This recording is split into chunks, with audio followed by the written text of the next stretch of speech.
All right, and welcome. Hey, everybody, it's Tuesday, February 11th on the live stream. Uh, well, let's do a little sound check, uh, make sure everything's sounding good, and we'll be rolling. Um, Today's a little different show. I decided I didn't feel like addressing any particular content in specifically tonight. But I thought it'd be a good chance for us to do a little short show where we can just have a discussion with the chat. So, talk with the chat, and and then I'll tell you what else I got going here in a moment. But yeah, I might even throw up the link if anyone wants to join. We'll just do a quick informal show tonight. That's where we're headed. Um, what else did I want to say about that though?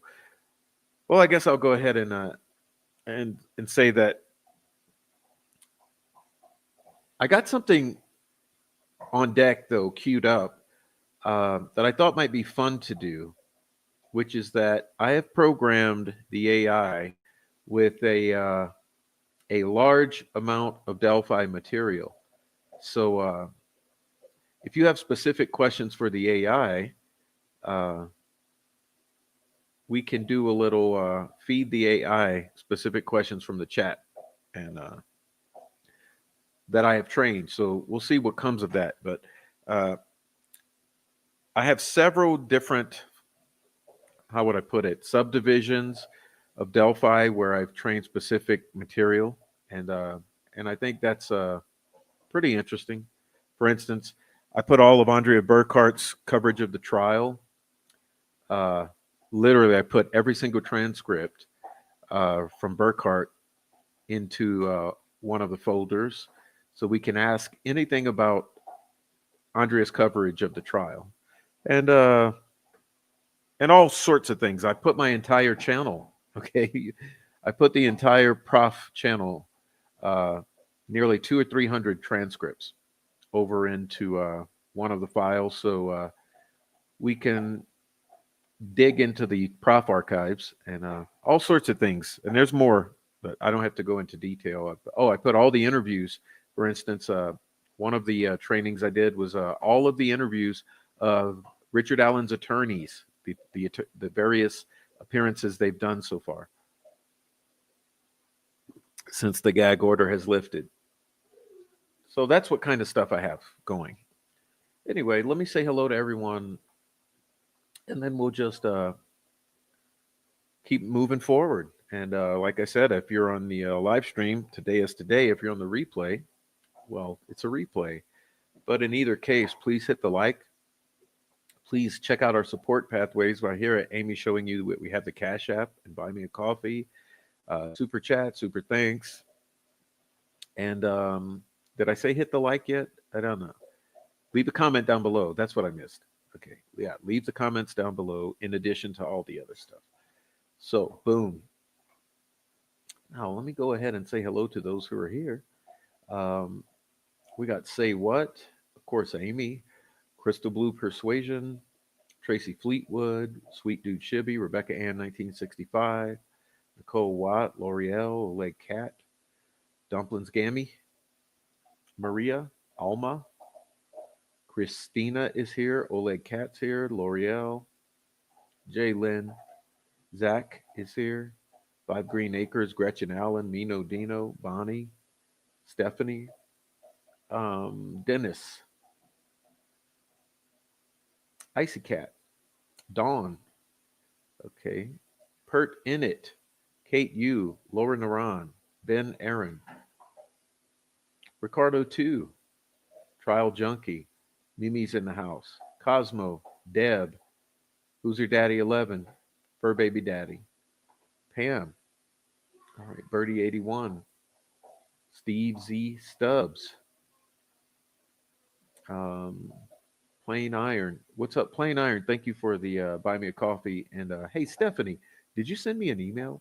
Kelly, Nancy Drew 101, Possum Friend, and Dawn Steele. Did I say hi yet?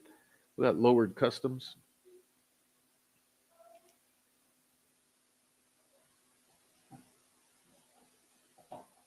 Court of Public Opinion. Kelly, Kate U. Might have already said that. All right, so that's what's up. That's what's up. So I think I caught everyone so far. But if you're in the Lurker crew, go ahead and come on in and join the live chat too. You're welcome. All right. So yeah, that's what's up. So that's the agenda for tonight, is a quick little discussion with chat, nothing more really.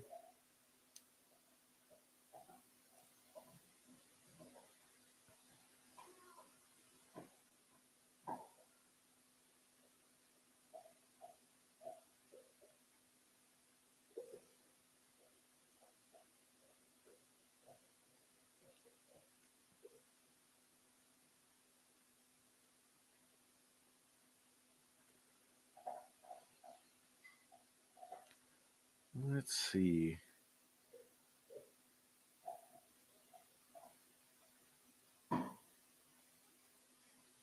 Let me go to the trial.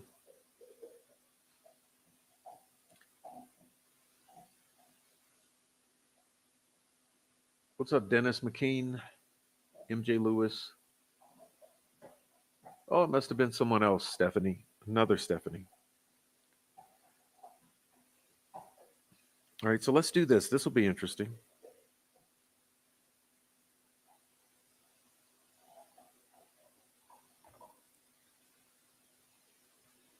It's just loading up. Just a moment.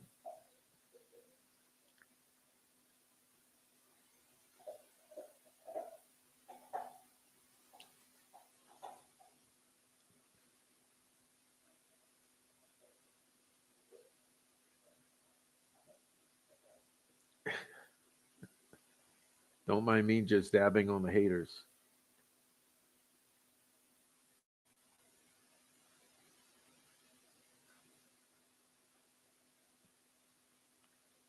Jane from the country, welcome. Am I doing a live in memory of the girls where every single one is? But if you're asking if I'm doing a February 14, is that what you're asking? Do I plan on doing a February 14 show?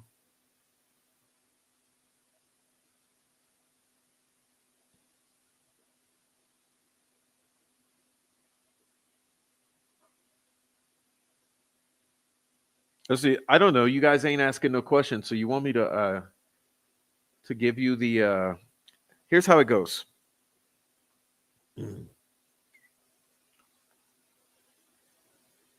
Not only can this program answer questions, but it can provide summaries.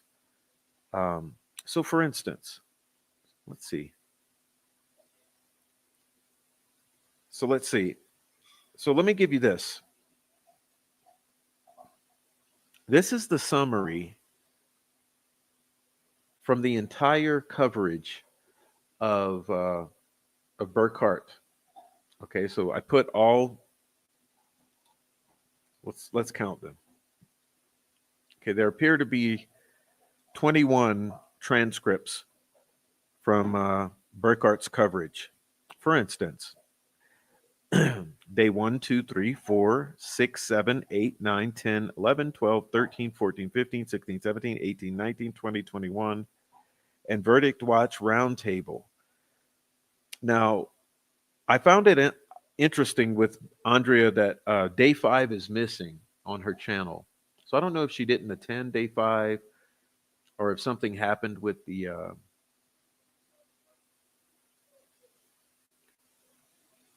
video she may have made, but there's no day 5.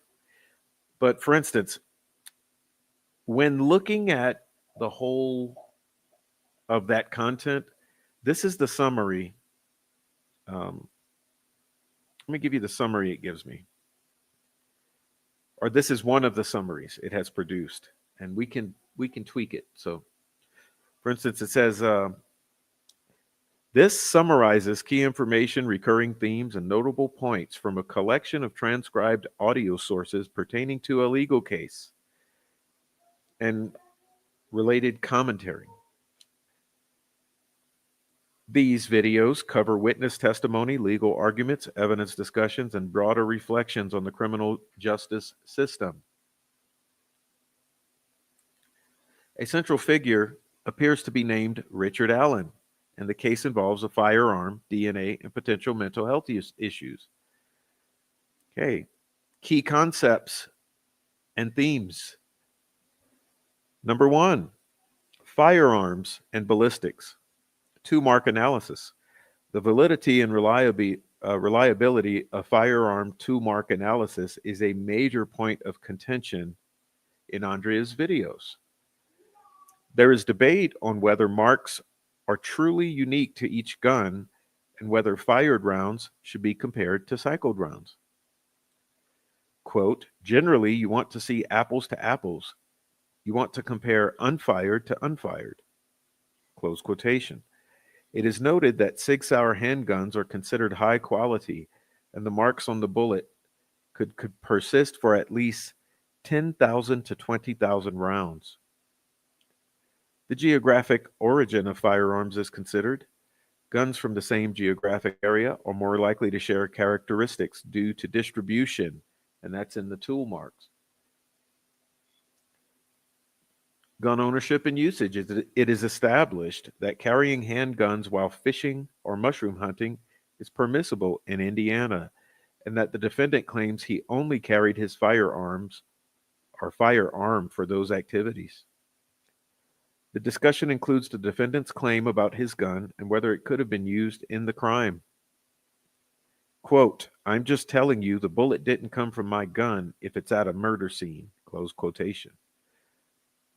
All right, so that was very brief, but yeah, I guess what it's extracting from the volume of Andrea's videos is that a major point came down to the ballistics, and I think you know that I think that that's absolutely correct. These ballistics were insane, and honestly, the fact that this was allowed to be used in the court of law is actually startling. It's startling. It should never be used. Um, not these. Not these. Not when you're comparing an unfired round to fired cartridges. I mean, it's insane what it was allowed here.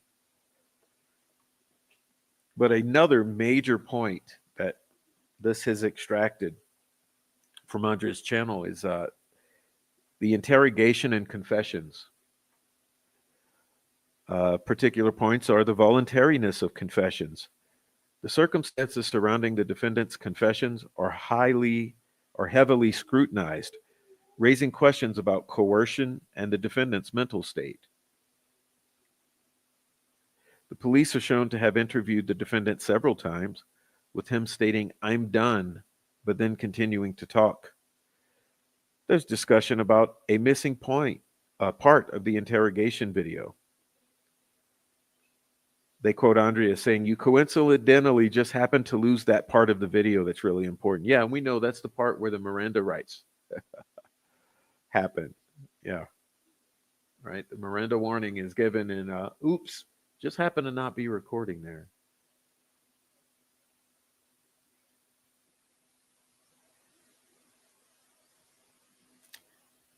The admissibility of statements made during interrogation and expert testimony are challenged. How is it admissible that a cop can say who is lying or not? Says Andrea. Defendant's behavior and mental state. The defendant's behavior, including feigning illness and bizarre actions like drinking toilet water, are discussed as possible instances of malingering. Quote, what you think, maybe he didn't want to drink the toilet water, is a quote it extracted here. There's indication that the defendant may be exhibiting psychotic features. Maybe there's something wrong with their mind, is a quote. Discussions mention the possibility of a major depressive disorder with psychotic features. The defendant's statements are described as tangential and repetitive, including, I killed Libby and Abby. I will kill everyone.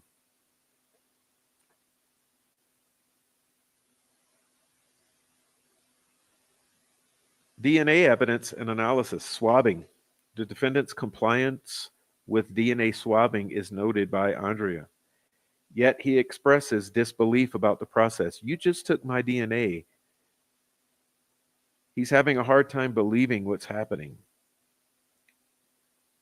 The development and use of SNP analysis is touched upon, including concerns about its use and privacy implications. The sources, which means the transcripts from the videos, show confusion as to the number of items tested in this case.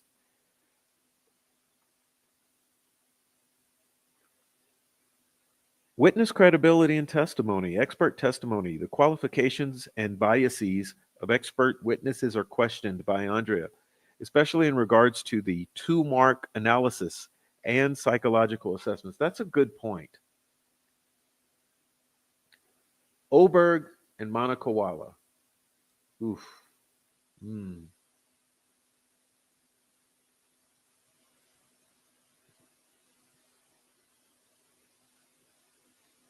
Memory and recall witnesses or witness inconsistencies, particularly concerning descriptions of a vehicle, are highlighted.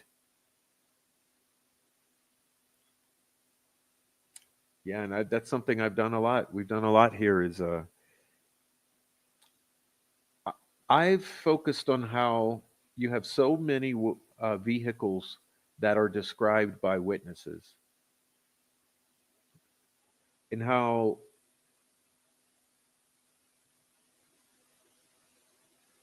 the state of Indiana tries to turn all of those vehicles into one. And I think we'll take a look at that a little later.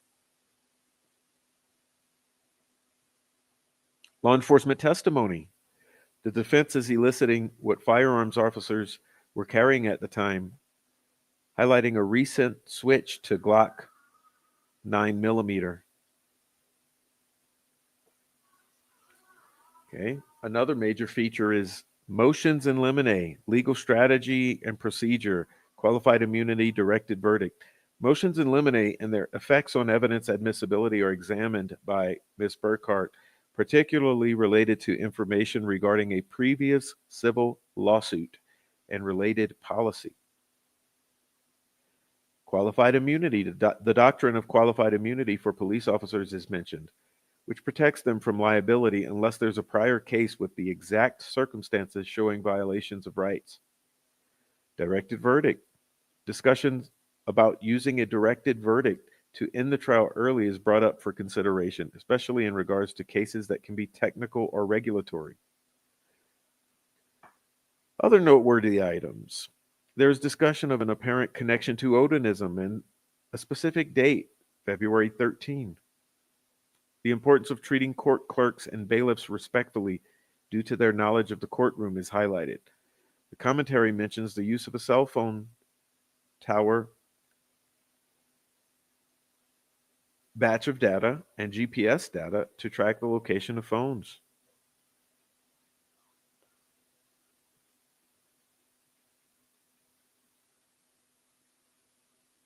A turning point in the trial uh, revolves around the jury's reactions to prison videos.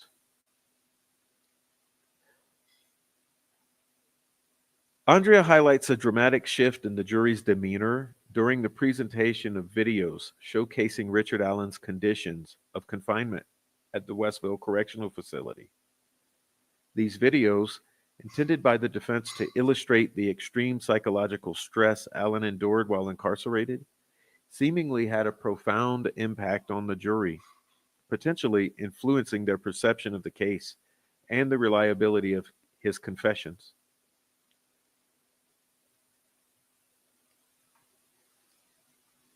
Andrea emphasizes the jury's initial stoicism, typical of their demeanor throughout the trial. However, as time progressed, observers noted a gradual shift towards discomfort and distress. Jurors began fidgeting in their chairs, leaning forward for a closer look, and taking more notes. This heightened attentiveness, coupled with a subtle but telling physical reaction from several of them, like lip tightening, frowning, sighs, suggested that the content of the videos was disturbing and difficult to watch. Visceral and unconscious reactions. The author describes a range of visceral, almost unconscious reactions from the jurors, including mouth movements. Jurors observed opening their mouths, licking their lips, other subtle mouth movements, indicative of unease or anxiety, eye movements, Jurors' eyes narrowed, eyebrows raised, and some looked away from the screen altogether, potentially reflecting a struggle to process the disturbing imagery. Physical discomfort. Some jurors adjusted their seating positions, crossed their arms, touched their hair, and exhibited other signs of physical discomfort, suggesting a heightened emotional state while viewing these videos.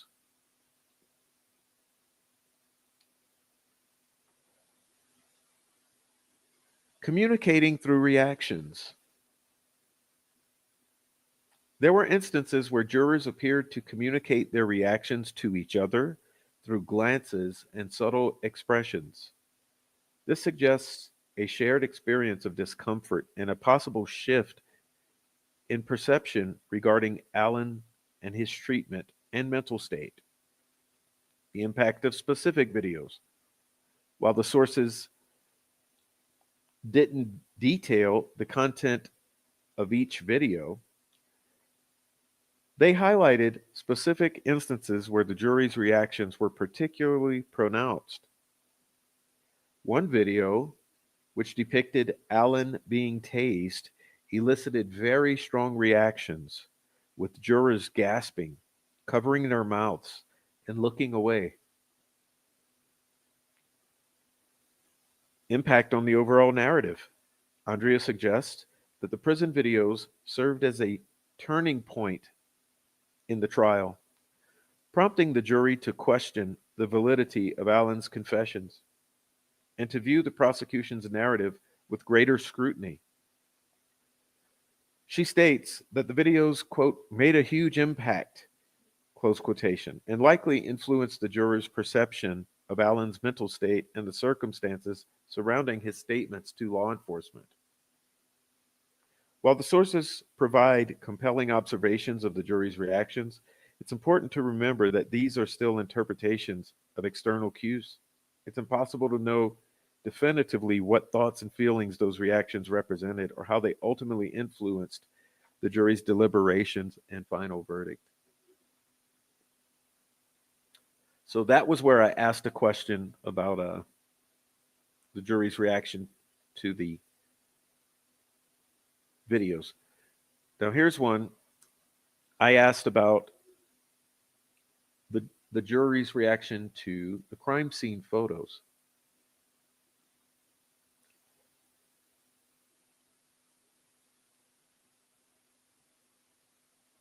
A consistent theme in the videos from Andrea is the jury's stoicism, often described as deadpan or reserved.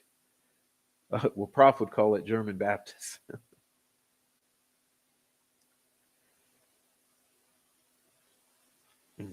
This professional detachment, however, doesn't mean they remained unaffected. One of the videos mentions a male juror in the front row who consistently placed his hand over his mouth when the crime scene photographs were displayed, suggesting discomfort and distress. Another juror was observed wiping his eyes, indicating a potential emotional response to the graphic imagery. The videos also describe a notable shift in the jury's demeanor when a close-up photo of Libby's face was accidentally displayed. Jurors who had been relatively impassive until that point reacted with visible shock and horror, prompting the court to immediately remove the image. This sudden change in the jury's composure suggests that the crime scene photographs, particularly those depicting the victim's injuries,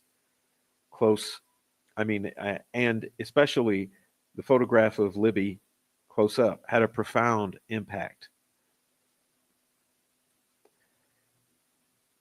These live streams repeatedly mention the jury's limited access to visual evidence, including crime scene photos. They primarily received paper copies of exhibits rather than viewing them on the large screen, potentially hindering their ability to fully examine details. This lack of visual clarity, coupled with instances where the judge sustained objections to ask questions about the photos, might have contributed to some level of frustration among the jury members, especially those inclined toward a more visual understanding of the evidence.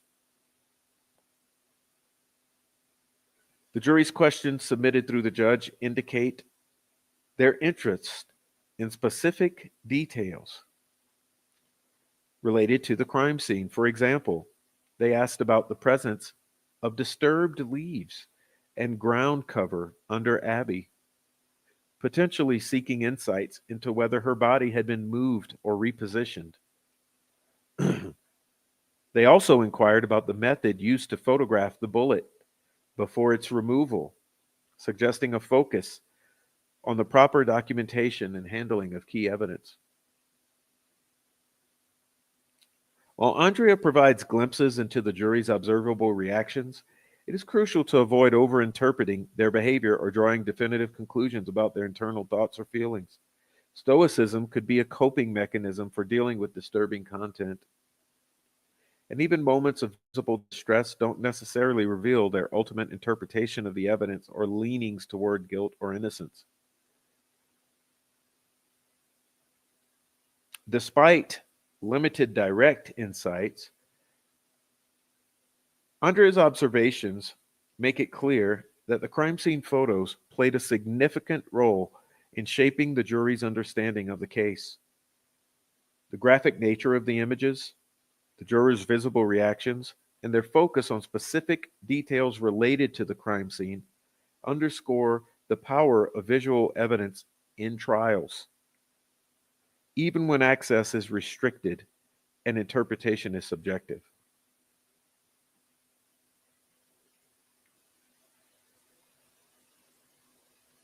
All right.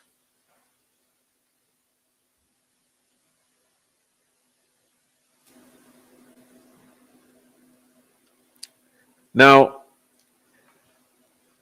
I asked it about weaknesses in the prosecution's case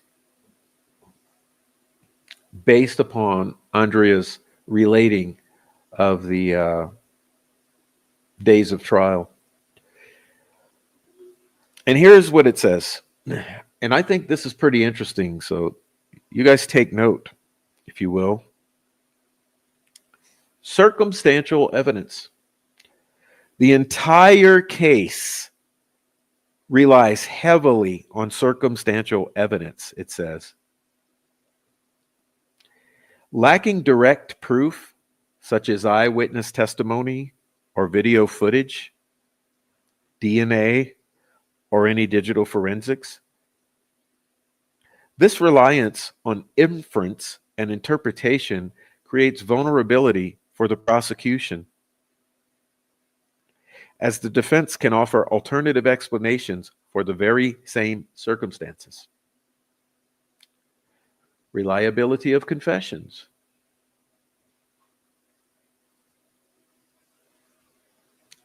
The defense strongly contests the validity of the defendant's confessions. They highlight the defendant's mental state during the interrogation and the coercive tactics employed by law enforcement. There are also inconsistencies within the confessions themselves. The defense presents expert testimony to underscore the possibility of false confessions under duress. Magic bullet and firearm analysis. The defense challenges the reliability of the ballistics evidence, particularly the bullet found at the crime scene, referred to as the magic bullet.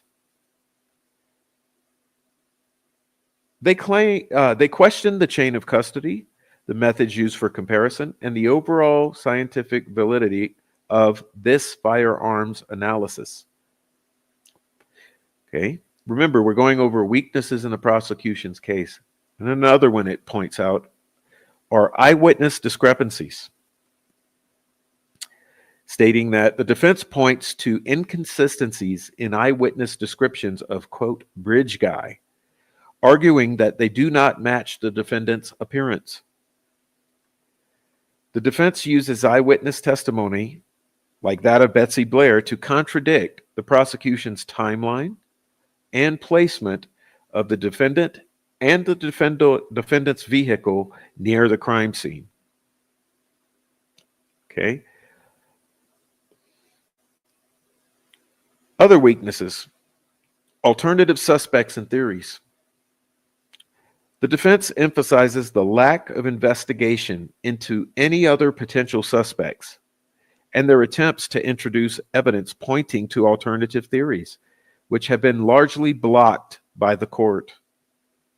They highlight the focus on the defendant by the prosecution while seemingly ignoring any other leads and other compelling evidence that might contradict the prosecution's narrative. The defense repeatedly accuses the prosecution of unethical conduct, including withholding evidence, distorting facts, and manipulating the witnesses. They point to instances where the court has sided with the prosecution's objections, preventing the defense from presenting crucial evidence and raising doubts about the fairness of the proceedings. Andrea's channel depicts a complex legal battle where the prosecution's narrative, primarily built upon confessions and circumstantial evidence, faces significant challenges from the defense. The defense strategically targets the reliability of key evidence, particularly the confessions and ballistic analysis,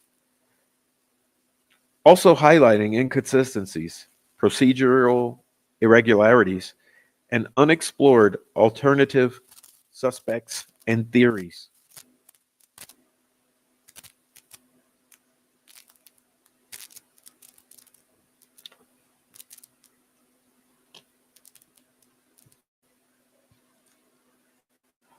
All right. Anything else I'd like to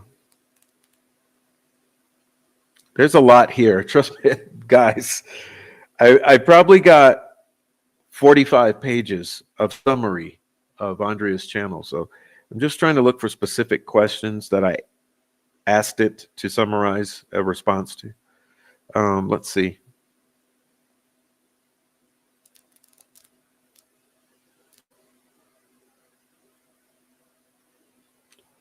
Not sure what else I'd like to focus on. I mean, there's a lot here. Kind of been looking at the chat, waiting for some questions. Let's see.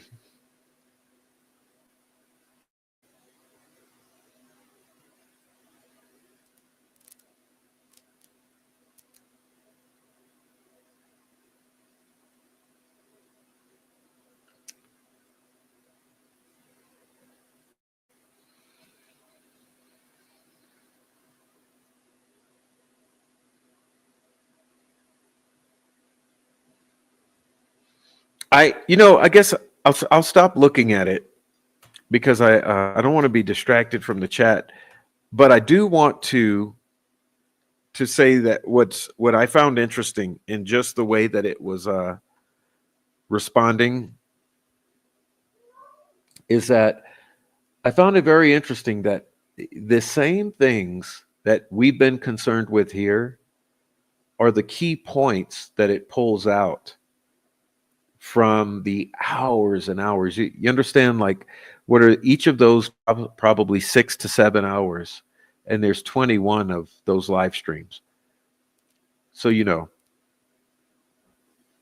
from that extremely large amount of data, it pulls out the key points that we all have been focused on: the coerced confessions, the shady ballistics take, the unreliability and untrustworthiness of the witnesses, the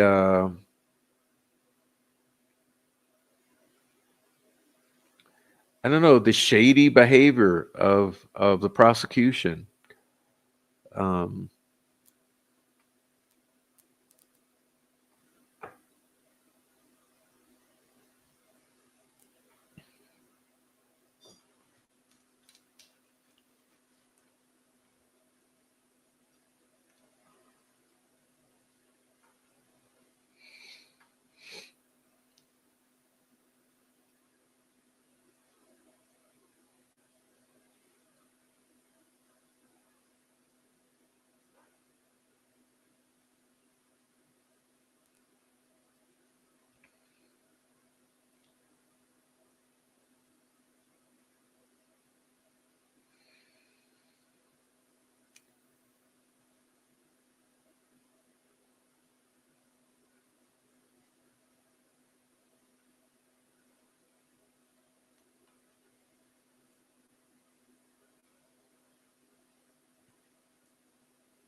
Okay, I don't think you guys are understanding. I'm reading some of these questions.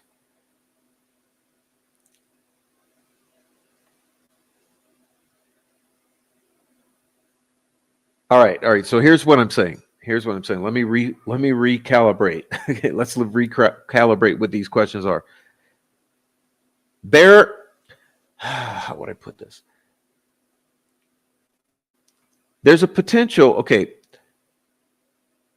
typically when you're using something like Chat GPT, if you're talking about that type of AI, it's open. Okay, which means it has access to the entire world of data for the most part. What I'm discussing here is a closed model where it's only able to retrieve answers from what I have fed it. Okay. So this is a closed model. And as I mentioned at the beginning, I've got a whole bunch of file cabinets that I fed into this. For instance, this one we were just looking at, I said what I fed it was the entire Andrea Burkhart coverage of Delphi, literally. So what I did, I got every single Andrea Burkhart transcript, all 22 of them, fed them in. Okay, so each one is 7 hours worth of transcript. Okay, so that's what I mean. I fed in the entire coverage of Burkhart into one of these file cabinets. And that's what I was just reading from. Now we can go and ask it questions from that drawer. Okay. Now I have another file cabinet where I fed it my entire channel. Okay. So we can go in and ask it questions from my channel. I have another file cabinet where I fed it all of the interviews that the defense attorneys have done, whether they've done uh, all together, one-on-one, et cetera, et cetera. So we can go and ask it questions. So basically, what it is, it's like an information dump where we can go and pull specific questions out of that. Okay, out of that bucket. So we can't ask it questions that are not going to be in there. So you can't ask it a question that Andrea Burkhart hadn't covered if we're going to ask it from her channel. You can't ask it a question from Prof's channel if it's something Prof has never covered. You can't ask it any questions from the interviews that the attorneys have not covered on interviews. So we can't ask it who killed Abby and Libby because it's going in there specifically looking exactly in where I tell it to look. Now, if we go to Chat GPT or one of the others, if we go into some open AI, then we can ask it generalized questions where it's pulling from the entire world. But I wanted to use this as a separate limited model. So let's say if I want to specifically know the answer to something that Andrea would have covered in her coverage of the trial, I can go into there and ask that. Or if I want to know, if I want to say what was the overall summary from the defense attorneys, like let's do that. Okay, so you guys still aren't. See, court of public opinion, you're still not getting what I'm saying. We can't ask it that question. Okay, because that question is an open model. That's not a question that Andrea Burkhart would have covered. Let me just demonstrate. So let's see. Let's go back into it. Let me see if I can get to the attorneys. Let me find this.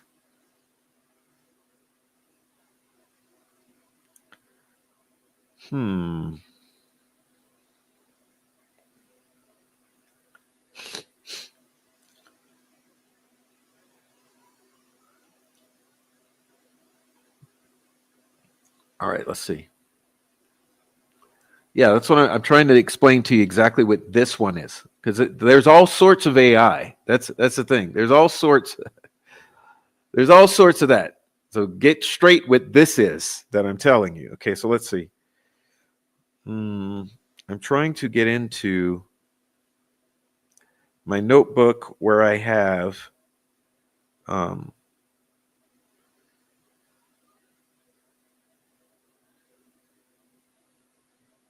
specifically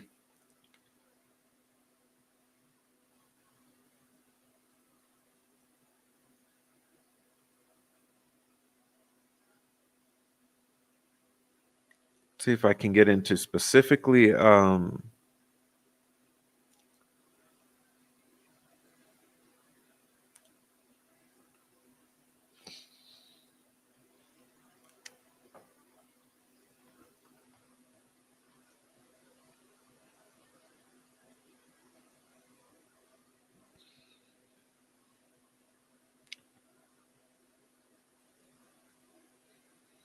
this is turning out to be not fun.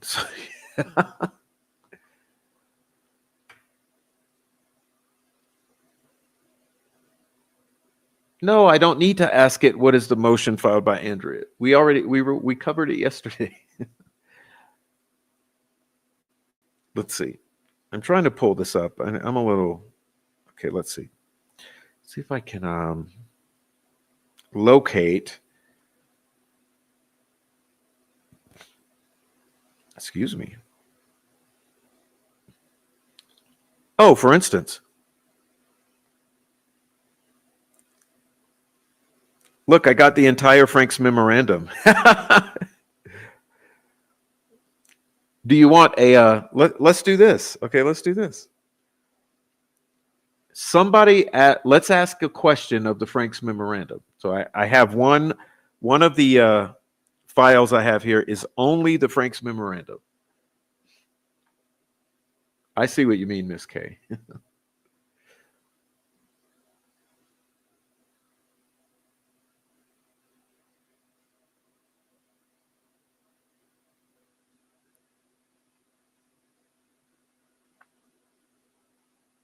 All right, let me ask a question of the Frank's memorandum. Was there any DNA found on the girls?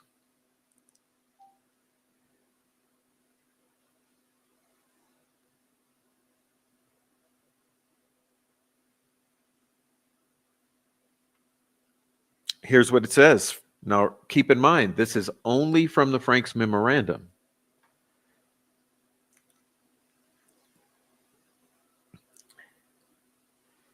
It says, Libby's blood was used to paint a rune on a tree near the crime scene.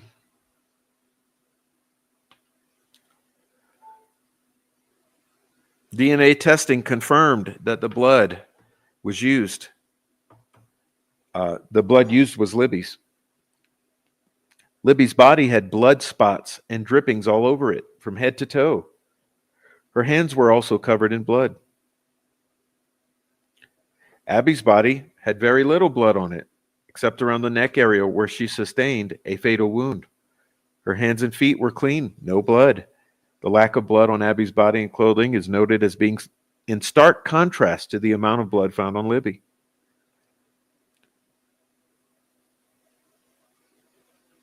There was a theory that the lack of blood on Abby was due to the murderers possibly saving the blood to be used elsewhere. There was no DNA found linking Richard Allen to the crime scene. There is mention of a bullet that was allegedly found between the girls buried in the ground. Law enforcement has not provided any evidence that Richard Allen is linked to the murders via DNA, electronics, or any other forensic evidence. Law enforcement did collect DNA from Elvis Fields. Law enforcement did not discover DNA that connected Richard Allen to any other suspects in the case. Okay.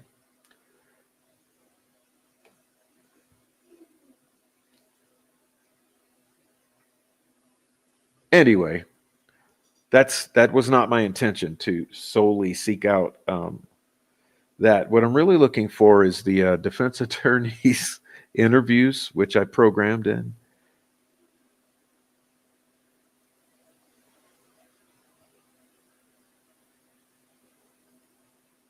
Here it is. All right, so what I have here, I have 8 interviews with the defense attorneys. I have 2 that are Miss Auger. One is Mr. Baldwin. Another one is Miss Auger. I have one with her and Baldwin. I have the lawyer Lee interview. I have one that's just Rozzy, and one that's the Fox 59. So let's see.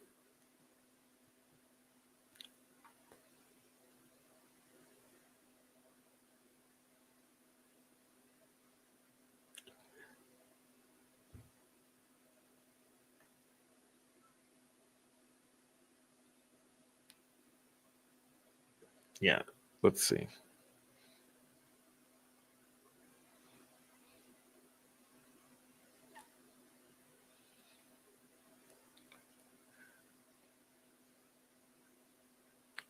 I mean, this is interesting. It says here's a brief summary of the key information gleaned from the interviews with members of Richard Allen's defense team.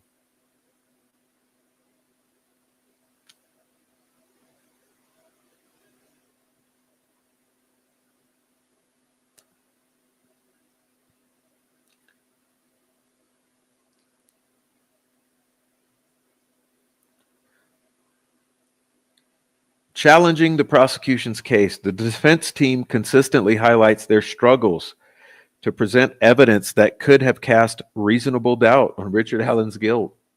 Yeah, no doubt. They felt key evidence was suppressed, and the narrative pushed by the prosecution was incomplete and potentially misleading. Disagreements with the judge. A significant theme is a perceived bias and unfair treatment by the presiding judge, Judge Gall,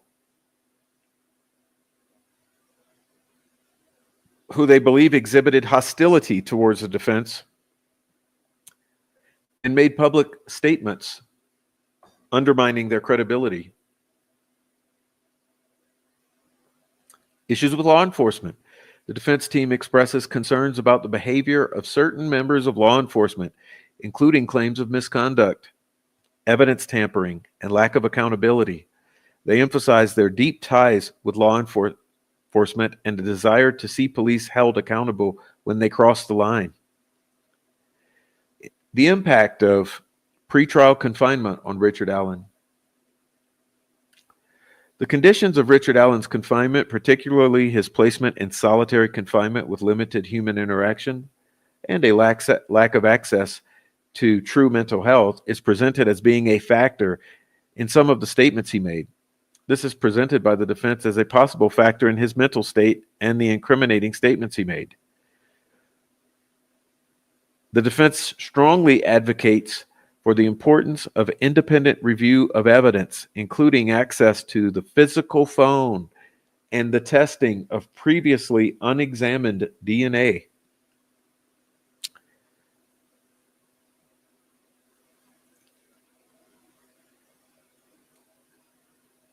A critical point of contention for the defense is the evidence they were prohibited from presenting, particularly third-party culpability evidence. They stated the sheer number of people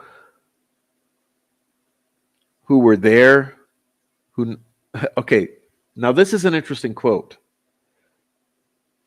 Quote, the sheer number of people who were there who not only could have been a suspect, could have been involved or seen something, and how they followed up with these people.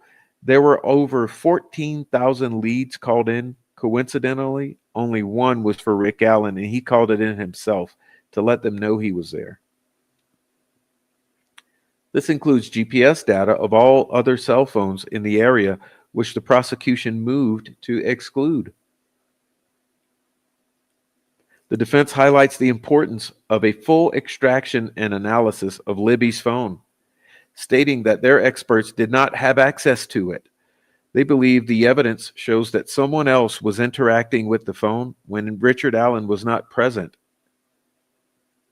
The defense stated that the audio evidence presented in court as being Abby speaking should be subject to jurors listening to the audio with their own headphones, as it is debatable what Abby allegedly said, and that there have been a lot of iterations of what various people thought Abby may have said.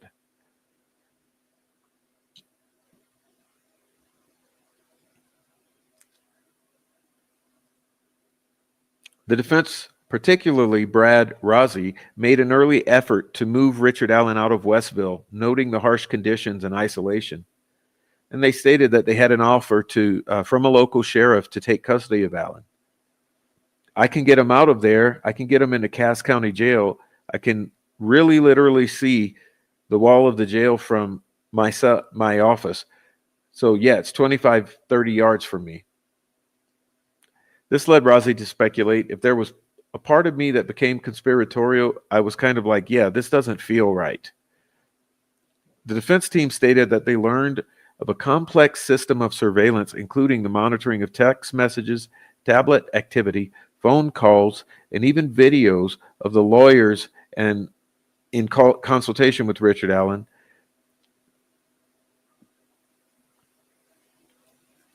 The interviews reveal Rozzi's deep personal ties to law enforcement, with family members having served as police officers.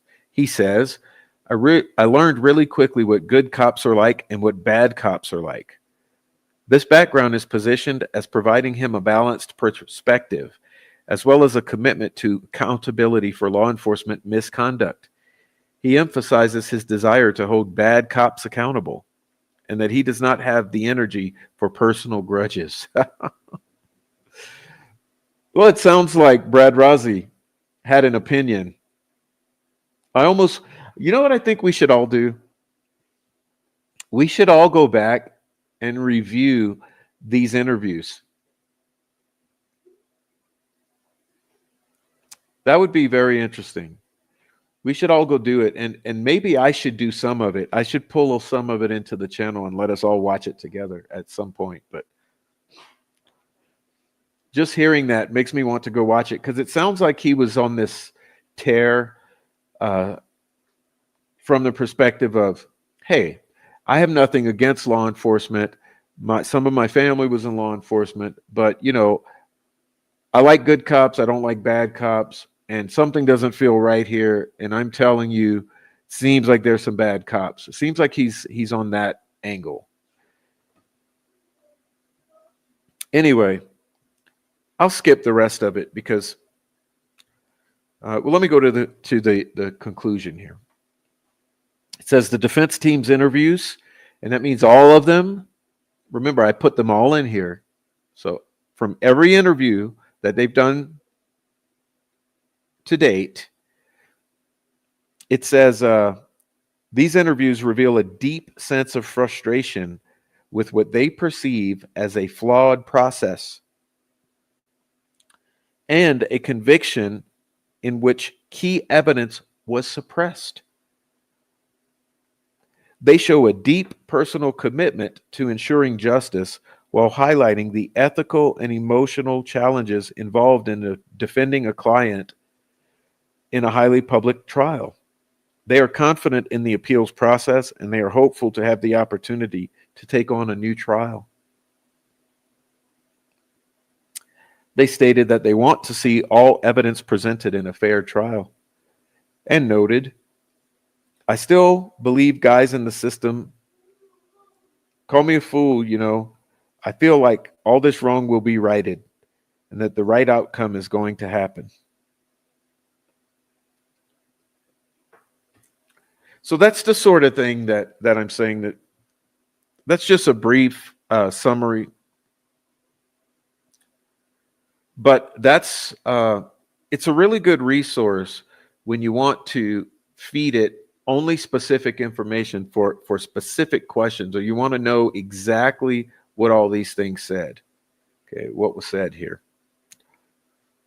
So that's that. Okay, we're done with that. I don't feel like looking at it anymore. Now let's see what you guys are talking about. Let's see.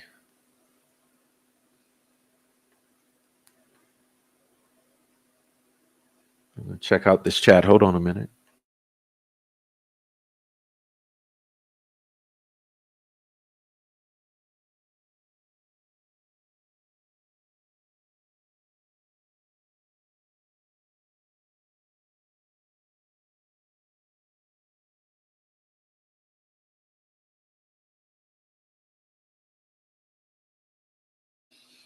All right.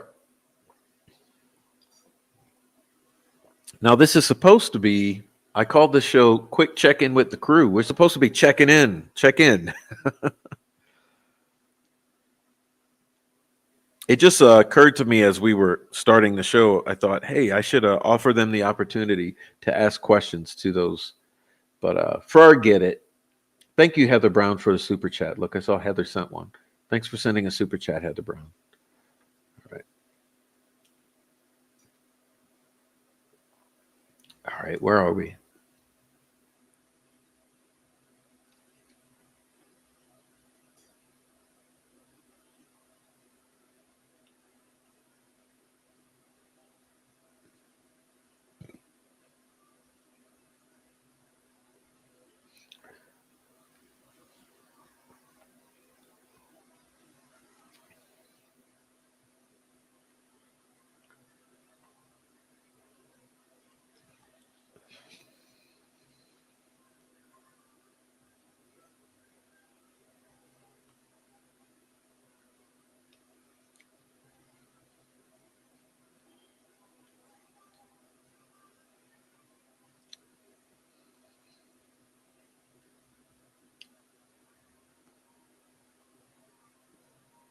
Well, from when I'm understanding,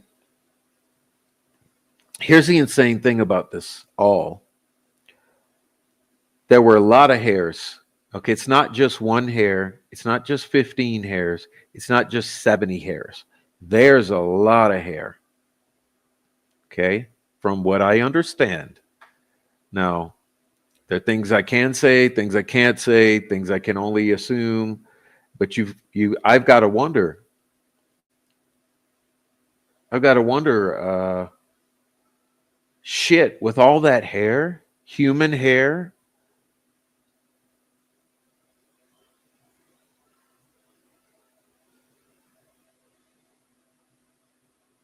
with all that human hair, look, I'm not talking about animal hair because it's all speculation. There's no proof of that from either the defense or discovery or the prosecution.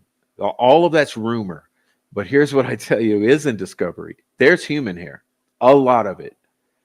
Now, what I want to know, what I wonder is, who's all that hair belong to? Who's all that hair belong to? Never an answer. Never been able to get an answer on the hair. It's really insane that we can't get an answer on the hair. It's just like all the phones. Okay, with all the phones that we know were out there, who do all those phones and devices belong to?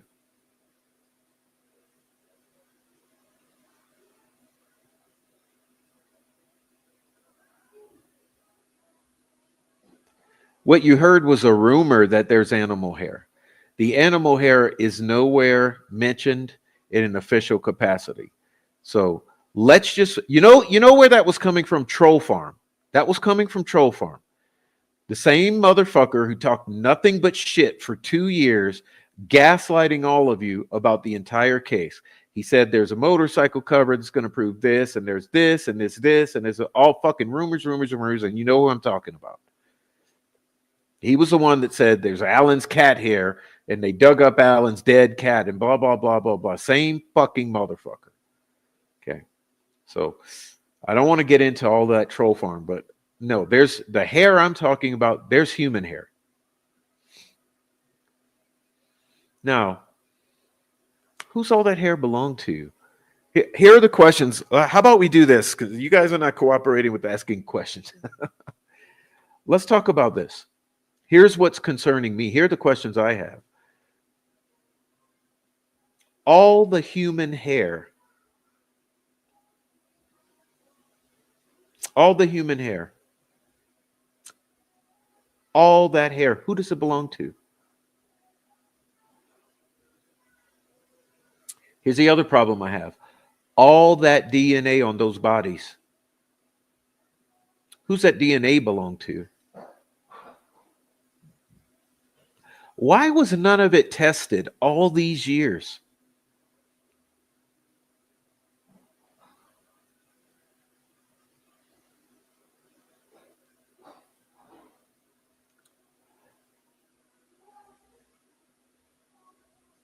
Other questions I have, like I mentioned, the devices, all those devices found out there. Who do those devices belong to? Who do all those devices belong? So we got hair. Look at what's concerning Prof, because you want to talk about forensics and the crime scene. Okay, hair, DNA, and devices. All of that would be forensic measures. It would be evidence.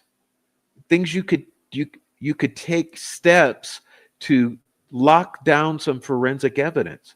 You've got all the hair, all kind of DNA, and all kind of devices. Now, here's the problem. How many hairs? The number is unclear because they won't tell us. How many distinct DNA profiles? We don't know because they won't tell us.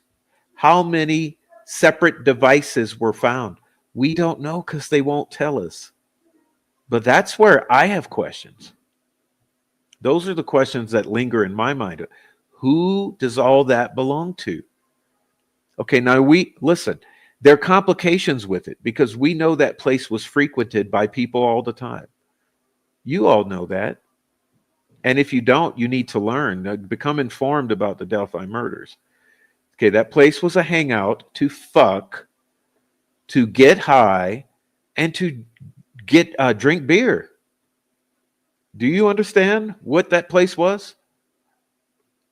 Can we talk real talk? That's it's look, it's nighttime. There's no kids watching.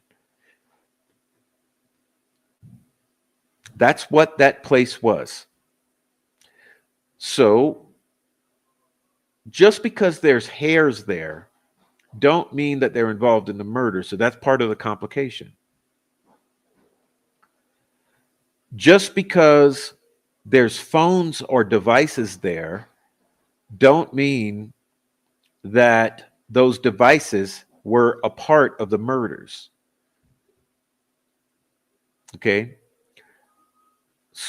And just because there's clothing there and articles of clothing doesn't mean that those articles of clothing were part of the murder. So there's complications because it's not like a pristine area where everything you found is going to be involved in the crime.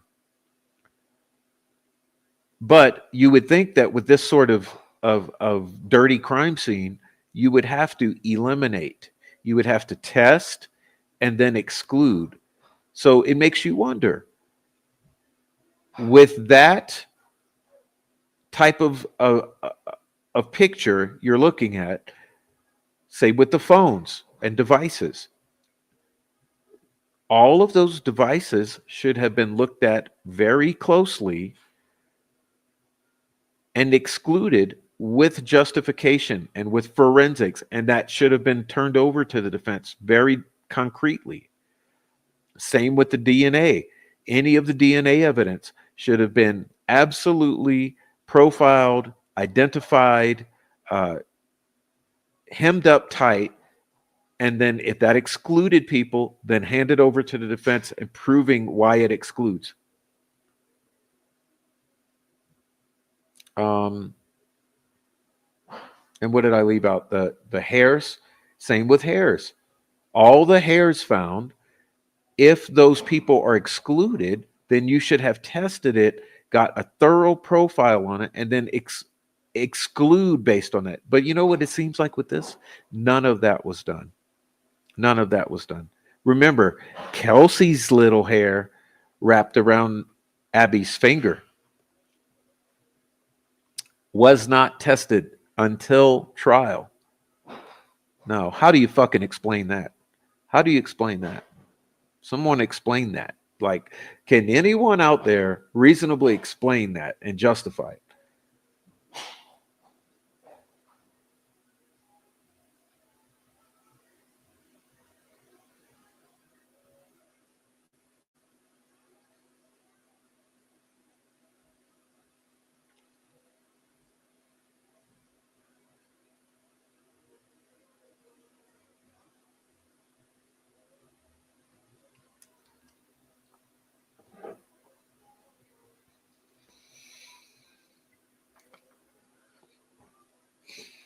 Let's see.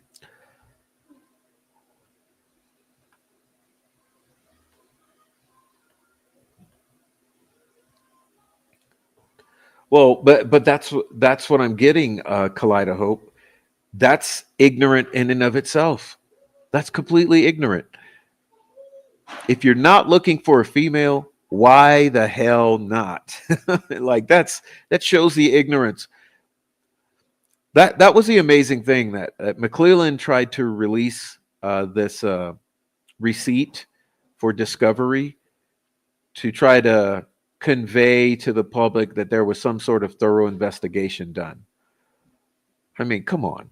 Like how are we to believe there's some kind of thorough investigation done? I mean, you're not testing because you're not looking for a female? What the why can a female not be a killer just as easy as a male? Why can't a bunch of females be killers as just the same as a bunch of males? Why can't some males and females together be the killers just like any other group of males and females together? I mean, it's ridiculous. Um,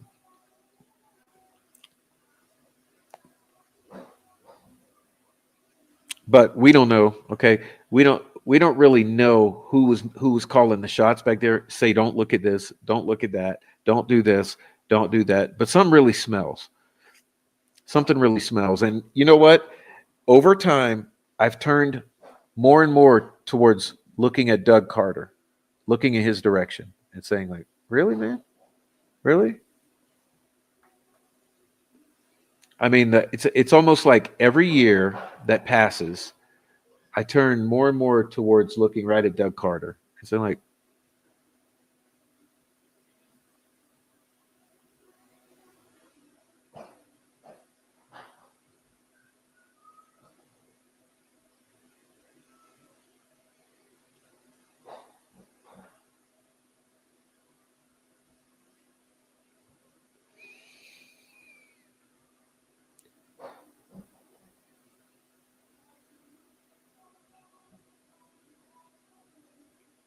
I mean, one thing we know for sure, you want to talk about excluding females. Think about this.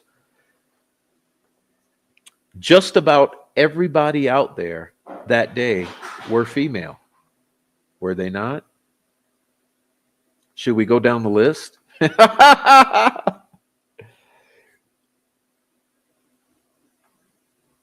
You want to go down the list? Just about every damn one of them are female. Come on, put them in the chat. How about this? I'll let you say it so I don't have to. You say it. I mean, it's all bitches.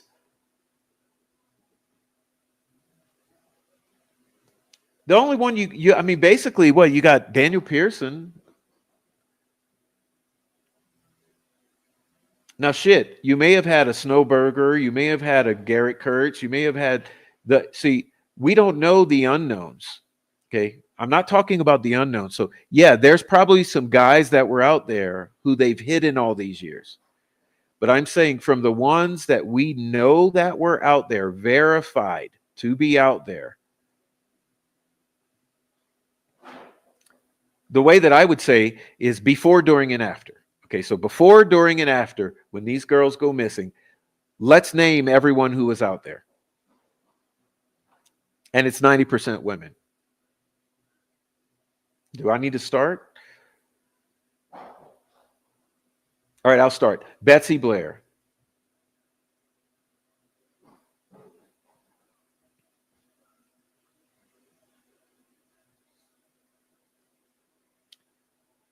I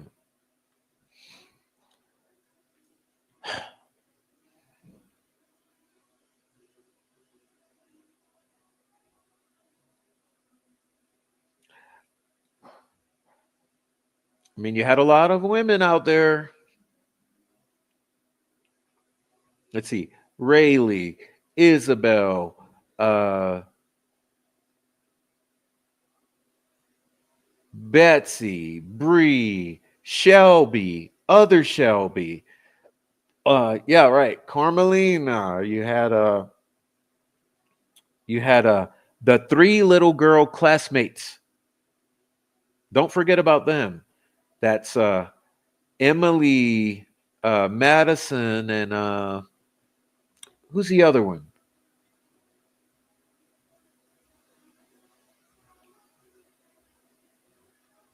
Who else? That other little girl. The three little girls.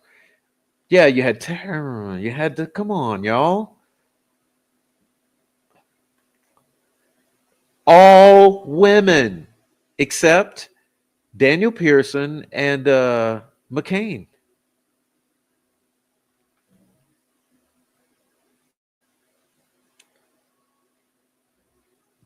Yeah, and you had and you had somebody dressed in all black, 6 foot tall and muscular.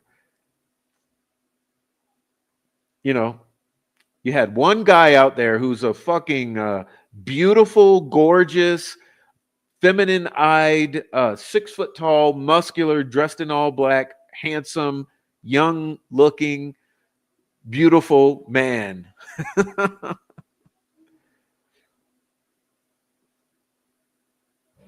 But you're telling me nobody wanted to test. Nobody was looking for females. Nobody's looking for females. Thank you, Rebecca Ann. Now, Rebecca Ann, listen up. You got to talk shit on Randy. It's time for another Randy video. He was talking shit the other days.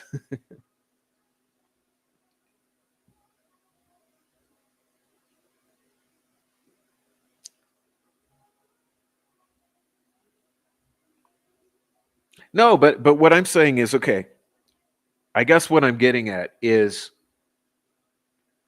you're specifically not looking for women.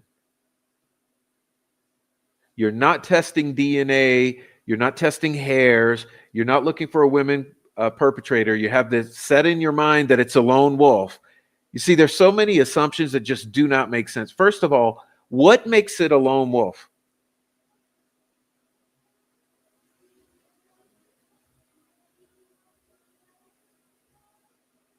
What makes this a lone wolf crime? A male lone wolf.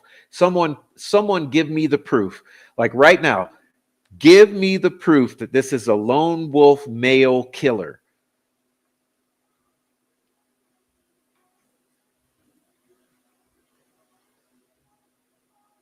Can't do it. You can't do it. Now you know who can do it? Doug Carter, Nick McClelland, Tobe Lesenby, DeBecky Patty, Bridge Guy, Lone Wolf Killer, Bridge Guy. That's why I don't even like using the term anymore. Bridge Guy is a psyop. Okay, Bridge Guy is a psyop. In my opinion, Bridge Guy is a psyop. It was used from the very beginning to implant in your mind a narrative. This guy, who's to say it's even a guy?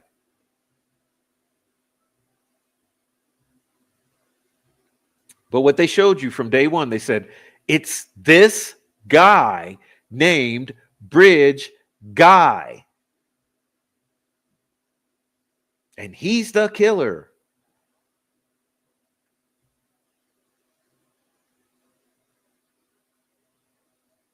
It just has never made sense. But that's how they started the ball rolling. Bridge Guy, lone wolf, male killer. Now,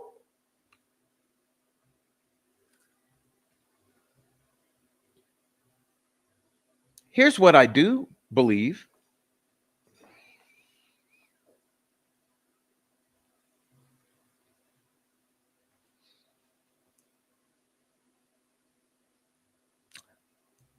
let's see.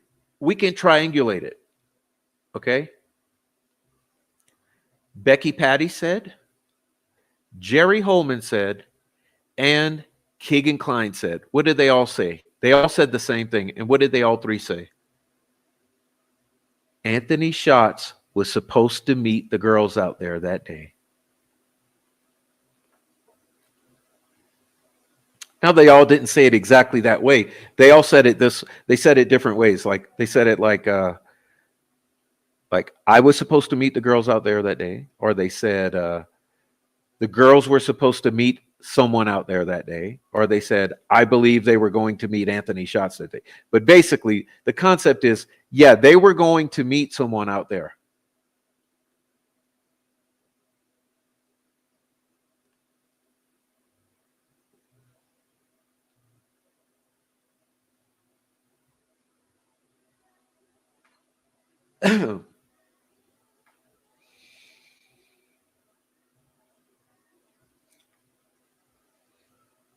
Okay, so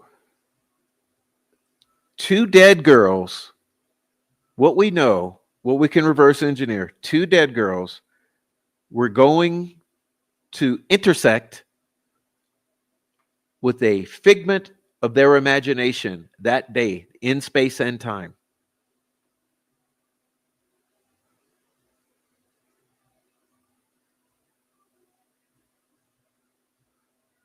Now, does that figment of their imagination have to be a male?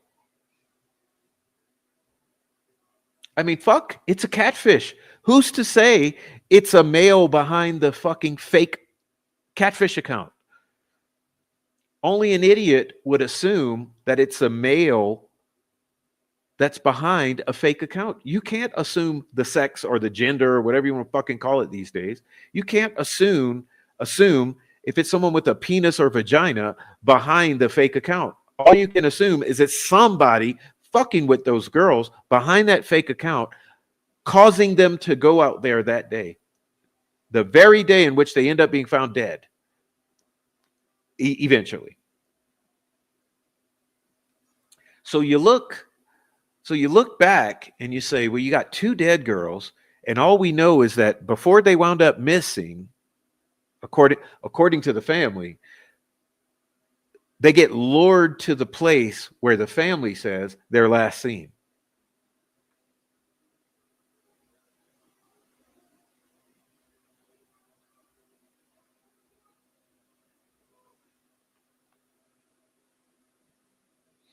Well, I would think whoever lured them there, or whoever is behind the account, whoever is that person operating that catfish account that causes them to go out there, that's kind of sus. Like, that seems like one of your main starting points. It should be.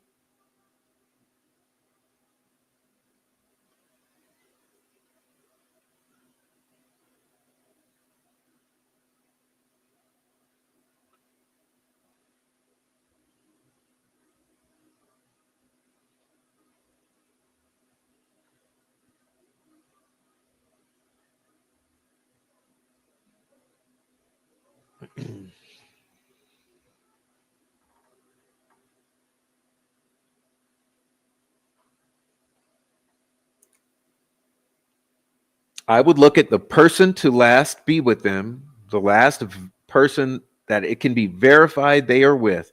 Look at that person and look at the person who's behind that catfish account. Now, that could also be the same person.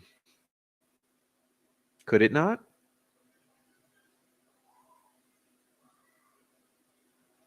But I mean, that's what these digital forensics are for. That's the job of the investigators, right? Their job is to go and do a fucking investigation and figure this shit out.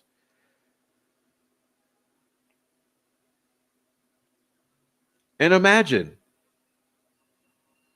instead of that, they hand us the story of Kathy Shank and the magical desk drawer. Instead of an actual investigation and reverse engineering, figuring this shit out and showing us Who catfished those girls out there to that very spot? Show us the forensics and prove it to the world who was catfishing them. Prove it to the world who was last with them. You say it's the sister? Prove it.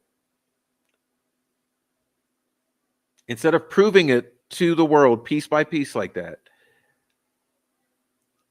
they instead come up with no story except, well, you know, Kathy Shank magically discovered Richard Allen in a desk drawer on a tip sheet that said cleared, and she broke the case wide open.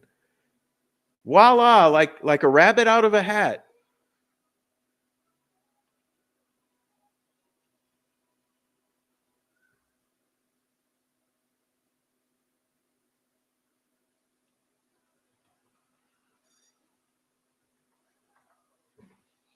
So they feed you a line of bullshit rather than do an investigation that produces convincing results.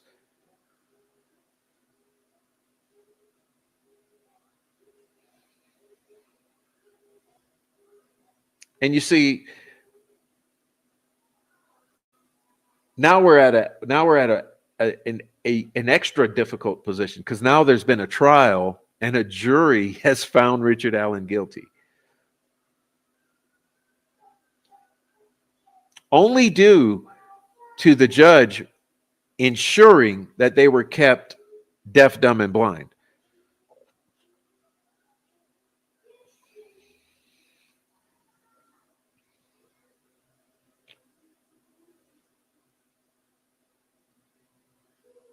But you've got a whole community online who for years have said, we don't believe what these people are saying. It seems like they're lying to us. It seems like they're all telling a million versions of the same story. It all feels like they're making these big deals out of minute details that normal people in normal circumstances would not make a fucking big deal out of. Like, you're making the most huge deal in the world over these minute details that anyone else would never make a big deal over. These fucking stupid narrative points. These little details that you're emphasizing repeatedly over and over and over again, the same fucking story. But it always changes, but you're always focusing on these same innocuous details. And then you're telling 15 fucking versions of the same fucking story. And the whole community out here online for 7 years has been onto this shit. That's the thing. It's not any one of us who has ever been the only one picking up on this shit. I always reference Susan Smith. And the reason I reference it is because I was so young at the time. And this is one of the things, you know, when things make you feel good, when your gut instincts are confirmed. And I think that's what it is with me, where I remember back to when the whole deal with Susan Smith happened. I want to look that up. I want to look that up real quick because I've forgotten the details of.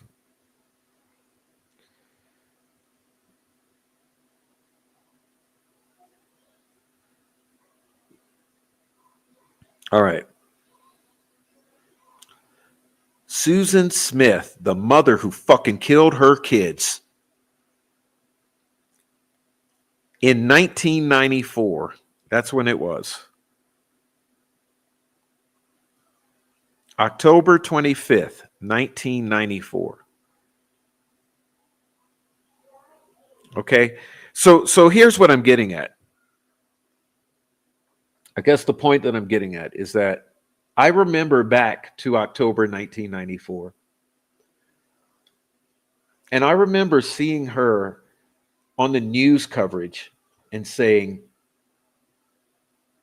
she's lying. She's lying. Like those are fake tears. Those are crocodile tears. Like, she's fucking lying. I knew she was lying.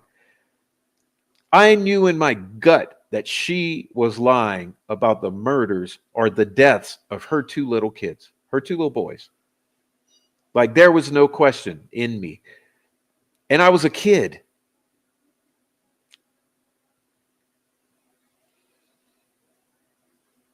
And I guess why that has left such an impression on me is that I think back to that feeling when it came out a little bit later. When it came out that yes, she drowned her fucking boys. She killed her kids, and she lied about it on national TV, on local news, on national news, CNN. She was everywhere. She lied to the world about killing her kids. No shame.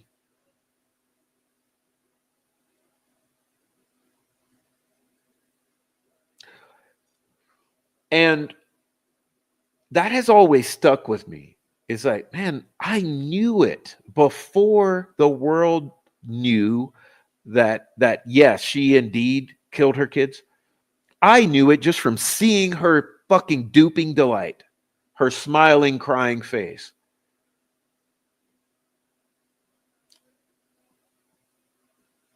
And like I'm saying, people have had the same feelings about Delphi for 7 years. Now, are you going to tell the whole world that they're looking at this and having those gut instincts and that everyone's wrong?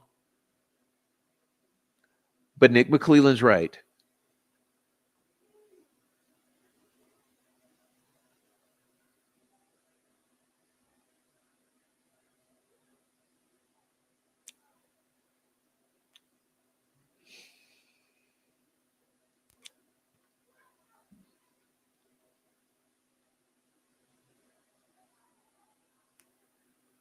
I mean, that's what it comes down to.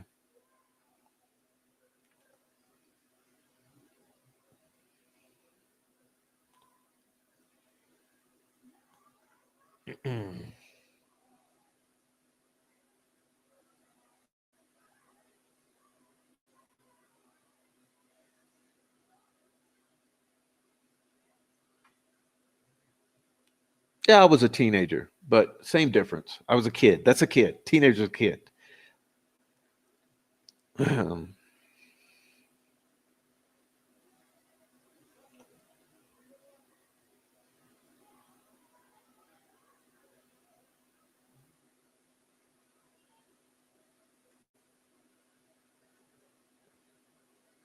I mean, it's sort of like if you're somewhat empathetic, you're somewhat of an empath.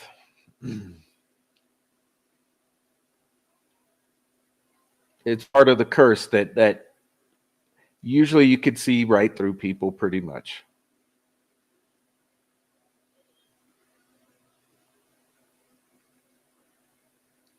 He says that was Jodi Arias for me. I knew that bitch was a liar since day one.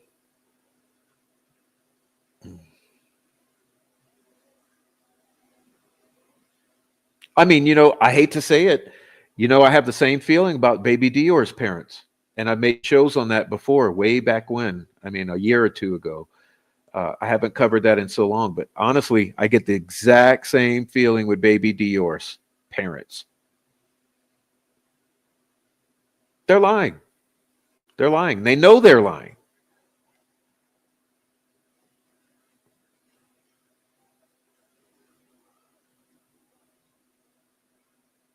But I mean,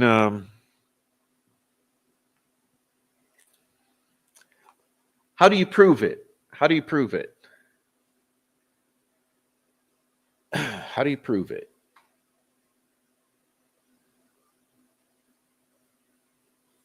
You can only hope time provides that solution. We have to be patient. We have to learn to be patient.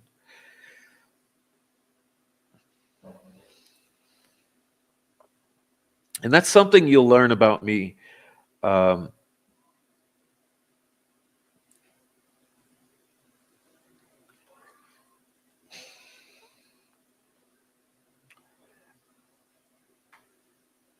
the reason I'm so big on free speech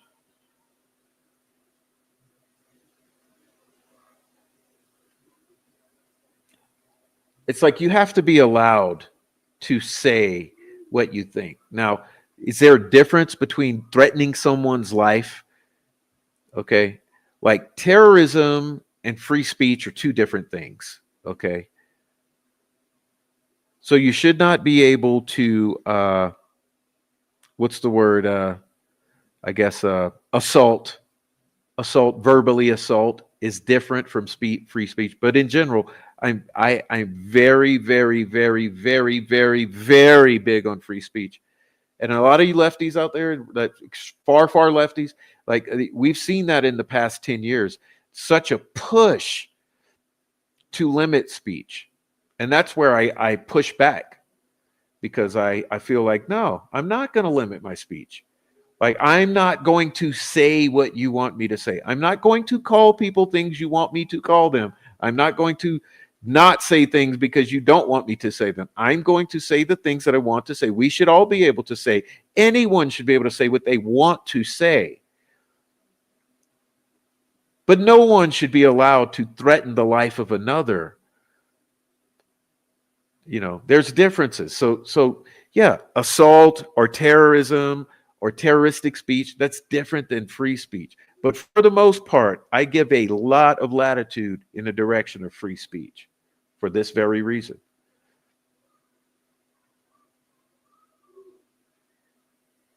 Because we can speak about things, and if we can speak about things with a lot of latitude and not bring consequences into the real world with physical actions, then speech is the greater or the lesser of two evils. Okay, so you want us to go into the real world and take care of things with our own hands, or you want us to be allowed to speak about it? And I think speaking about things is a lot better than going and taking things into your own hands in the real world. So speech should be allowed.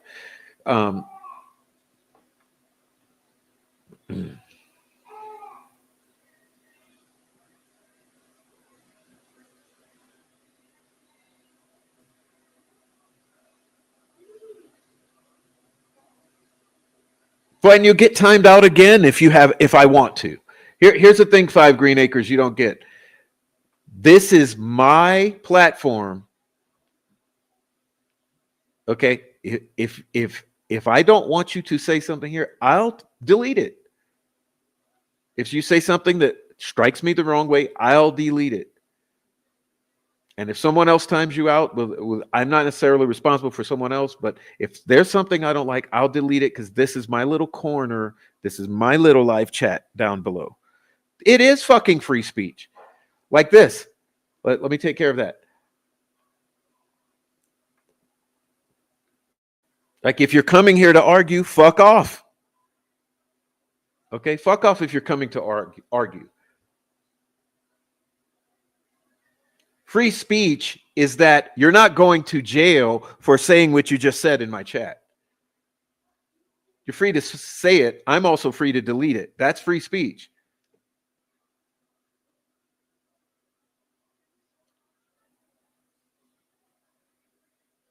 And you're gaslighting the argument, man. I wish you wouldn't do that, 5 Green Acres.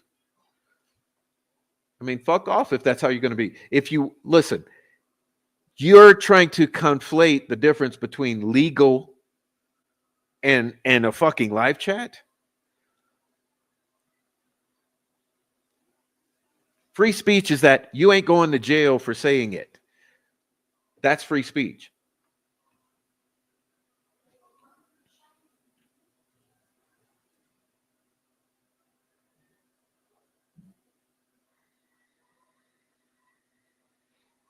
Ashley Garth could be Bridge. I don't know. She's pretty manly. I mean, Garrett Kurtz himself said that she looks like a man. No, where I'm looking for it. There you go. She pretty much looks like a man. Sometimes. I think that's the way. He was nice. I think he said sometimes. You catch her on a rough day.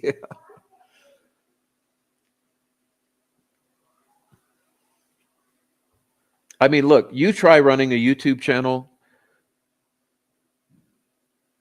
with hundreds of people in the live chat and see how easy that goes for you. Um, yeah, he did. He did. He said you catch her on the wrong day. She looks like a man at times, but I love her.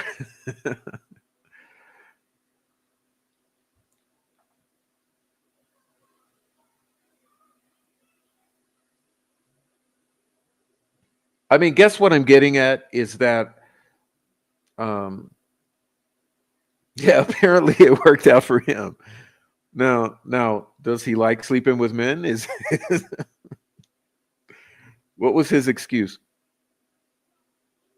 No, but I'll say this about Ashley Garth. If you catch her in the early photos before she was strung out, no, she was attractive lady. She was an attractive lady. It's the meth, the meth, the abuse of those drugs will really wrap you up. It's bad. It's bad. Those are the days he loved her. You're being mean.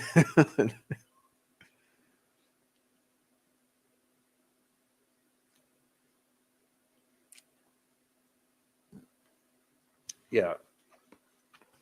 Well, all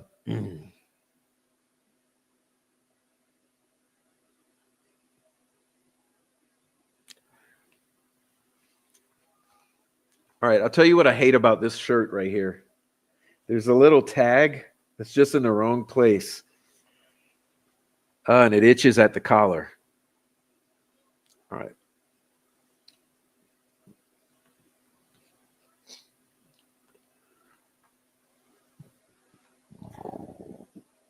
Pardon me. Just a moment.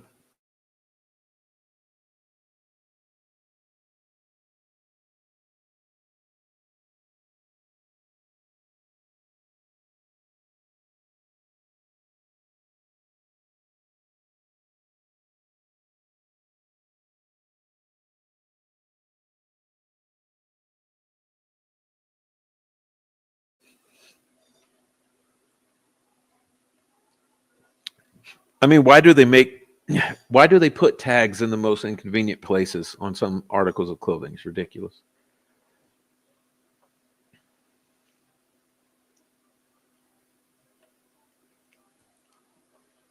Okay.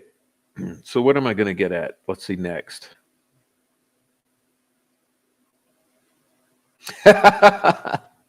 Read the tag. It says "Made in Heaven," just like heavy. That's some sweet talking shit right there.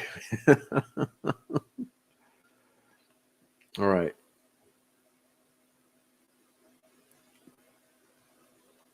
Well, look. Here's what I'll do. I'll put the link there in case anyone wants to join.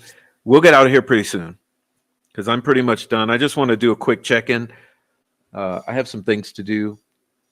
I had a busy day, so I'll tell you about my day while I wait and see if anyone clicks. It was one of those awesome days. Awesome. Here's why. Well, it's very over. We're having a storm front come through, so it's snowy, it's cold, it's miserable. It's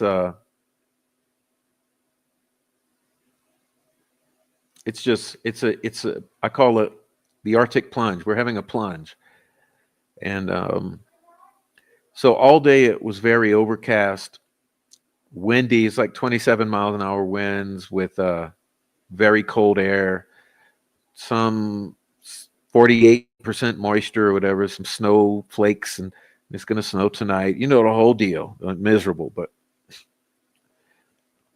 let's see. I guess what I'm getting at is I thought about today versus tomorrow when it's going to already be very snowy, and I said, "Hey, thanks, Mark." And I said, "Hey, I don't want to go tomorrow once it's already nasty and all snowy out. I want to stay in tomorrow. So basically, tomorrow I'm staying in all day and cleaning the house and doing nice things, working in the house, working on my next show. Um,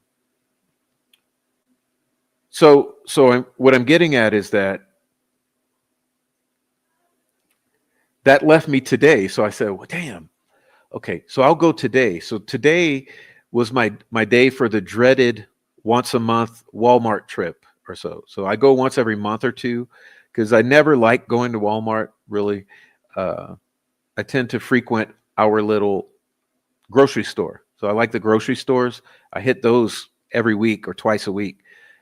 But the Walmarts, the Wally World, whatever you want to call it, I like to hit that as rarely as possible.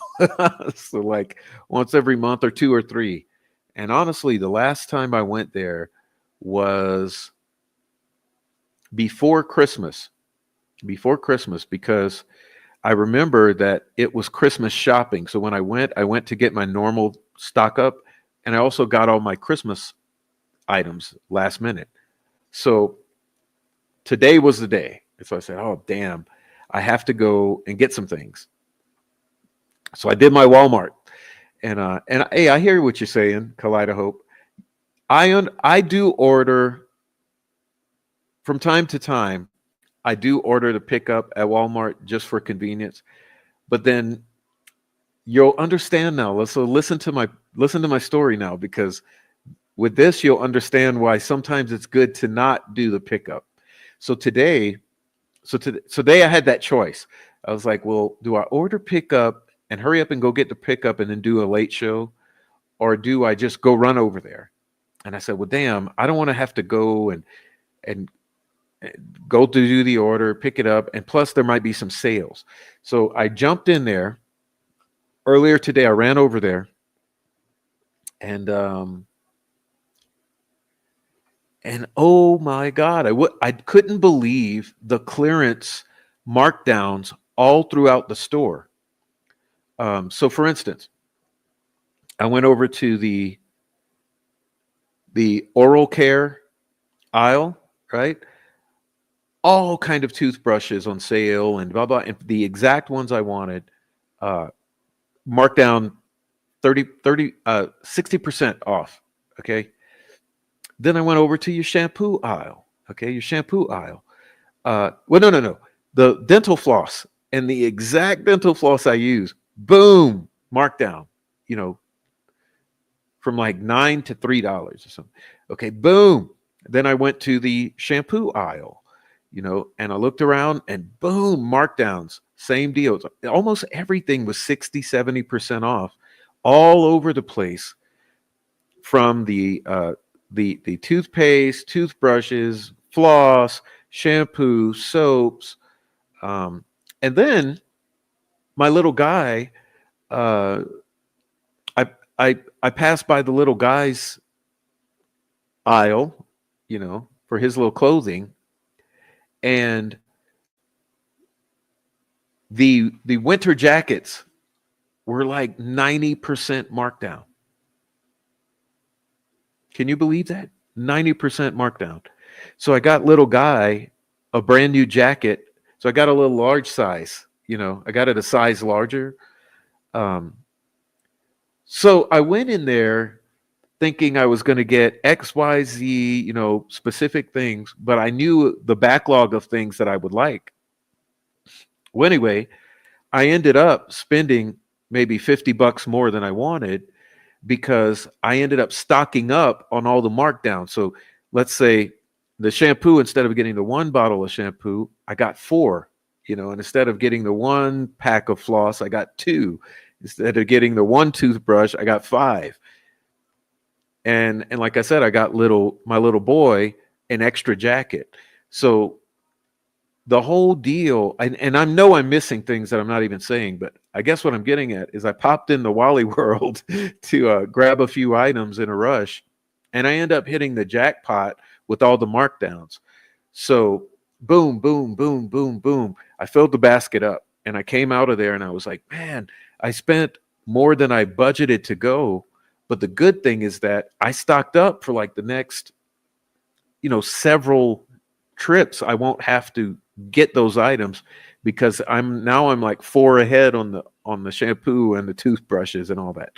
So that's my story of how great today was when I hit the jackpot at Walmart. And the thing is, it's never like that. I've been here for several years, and I've never gone where in all the different sections there were markdowns to that extent.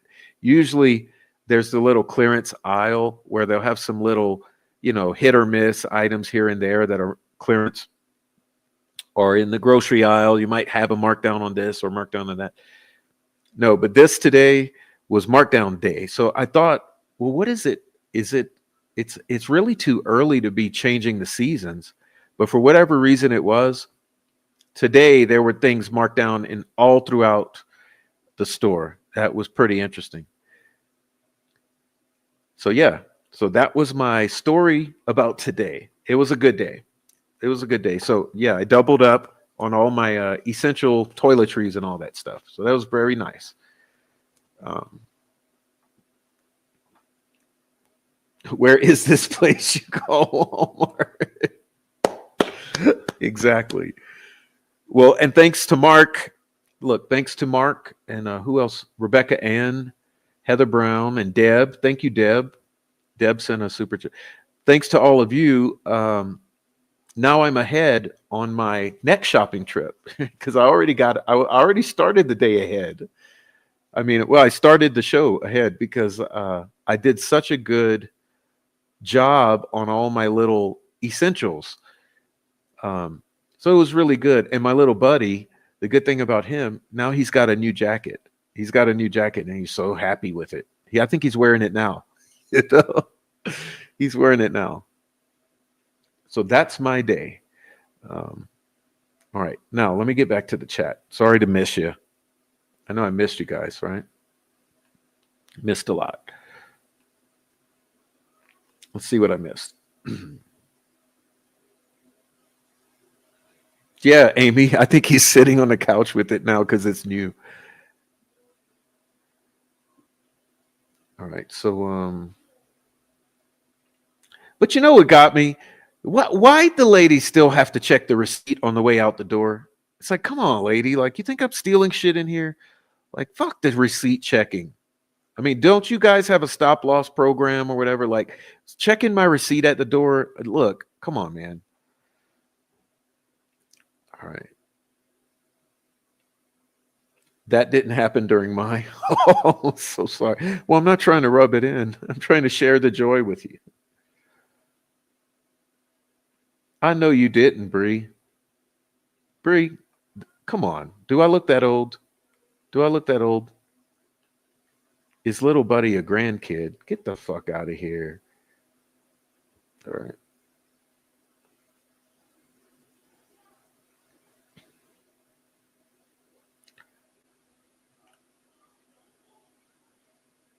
You mean with the checking of the receipt?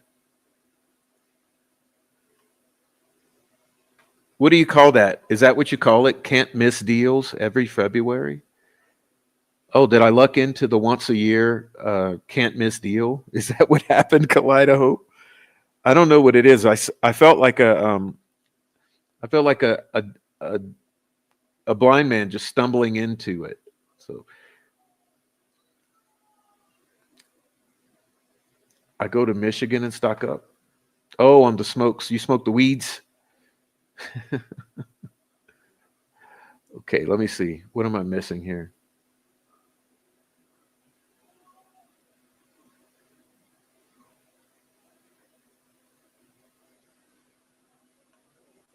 They never check yours. I mean, they check mine every time. I'm like, what the fuck? I look like I'm stealing. I mean, dude, if I had been in the jewelry, do it look like I'm stealing watches or something? Come on, I've got toilet paper, shampoo, a fucking kid's jacket. Come on, dude. Toothbrushes.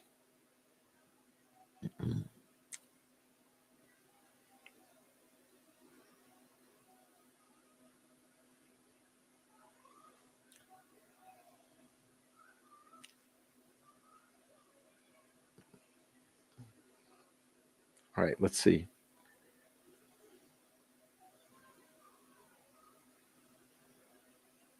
I just drove a 40-minute round trip to get goat's milk.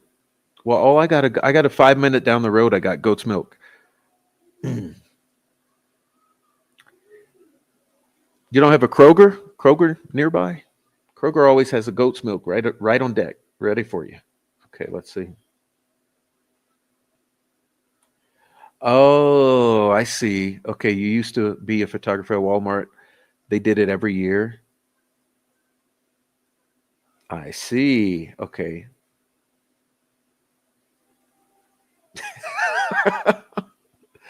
The receipt check people, the only time you feel gangster. Then I remember you have to act civilized. Well, you know what it is? I thought for a half a second, I thought about saying no. Because she said, can you check your receipts? And I thought about saying, no, fuck off and leaving. But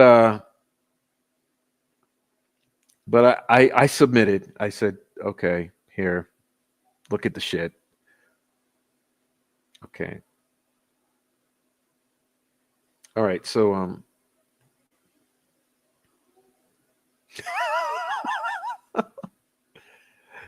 Delphi has a massing gills for all the douches.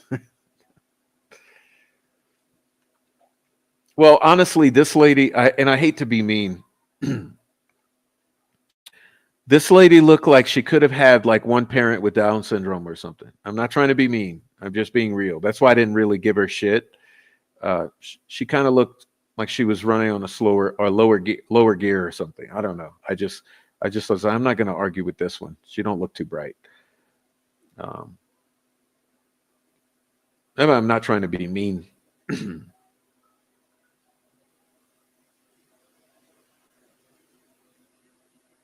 All right.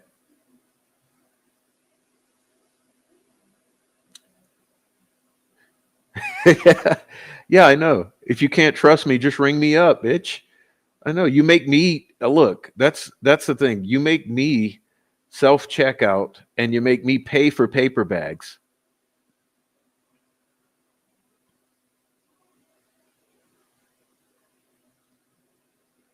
Um,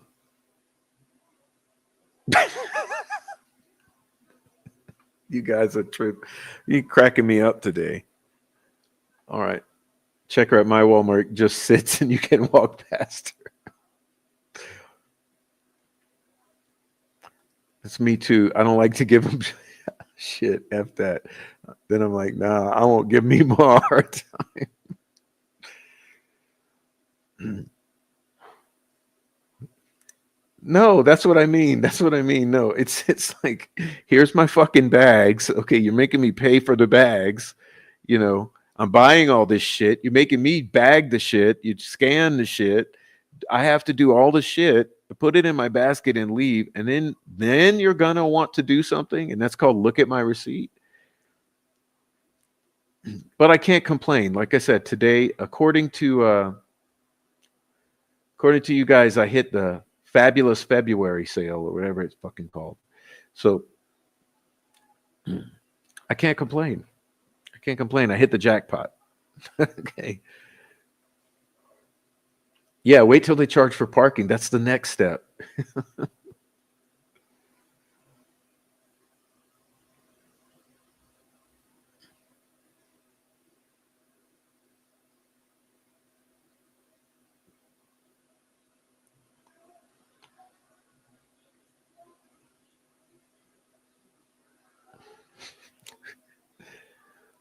They said you weren't qualified because you're Mino.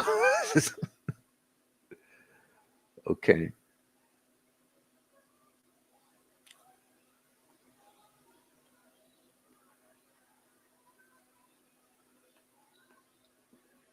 All right.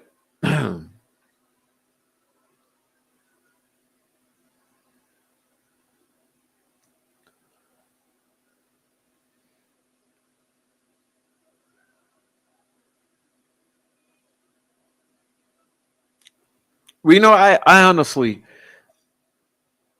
I preferred the self checkout to the. I'm talking a lot of shit, but I prefer the self checkout to the having the two people to fuck with me, like the scanner and the bagger. Uh, So when I can, I choose to self checkout because I'm like, look, I don't need to have small talk. I don't need other people. Since COVID, I got really germophobic. I'll confess this to you guys. I'm really germophobic. Um, so what happened is during COVID, I got really germophobic. So now I don't want people touching the shit more than I have to. So I don't want to go through the checkout because I don't need you to touch my milk and touch my butter and touch my whatever. I don't need you touching all my shit. And then I also don't need the other guy who's even less sanitary, like the bagger guy, the teenager who's just working his after school job, wiping his nose. I don't need him bagging my shit after the checkout girl has already touched it. So that's two more levels of touching. So now I just go to self checkout because I'm like, you know what? I don't need anyone else touching. I'll just go ahead and I'll touch my stuff. It's already been touched once by whoever put it on the shelf. So I'll just go ahead and I'll scan my own items and I'll get the hell out of here. And none of us will have to be touching any more of this shit than we have to. So there you go. Now I've given the troll farm a lot of ammunition to make taunting videos about checking out. Okay. Prof doesn't want people touching his groceries. All right.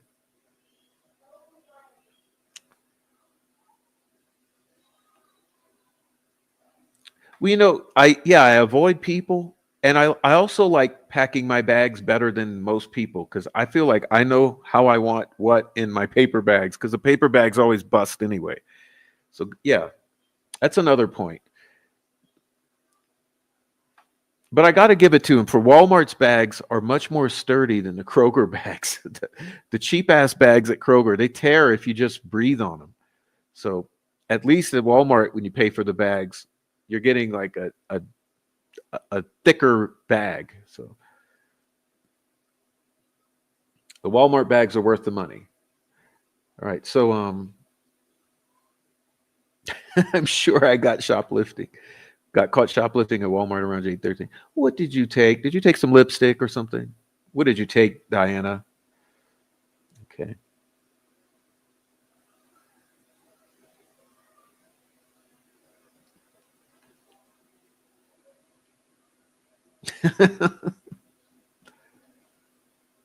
Yeah, we have to pay for bags. It's 10 cents a bag, baby.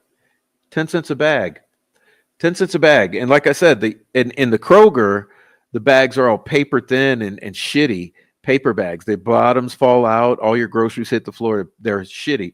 But at least in Walmart, the 10-cent bags in Walmart, same price, but they're twice the quality. So I'd rather pay for bags in Walmart than in the grocery store. But either way, you have to pay for them because, I don't want to be fumbling with all that shit. And I never remember to take my own bags. I have my own bags. I just forget to bring them. It's just the way it is. Uh, I can never remember to bring the bags. They'll be waiting for me when I go back.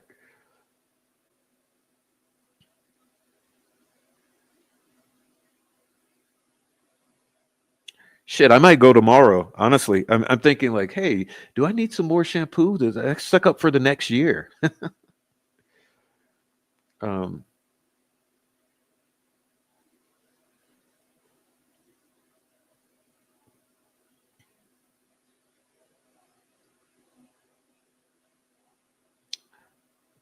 Let me see what I'm missing here. I'm missing a lot.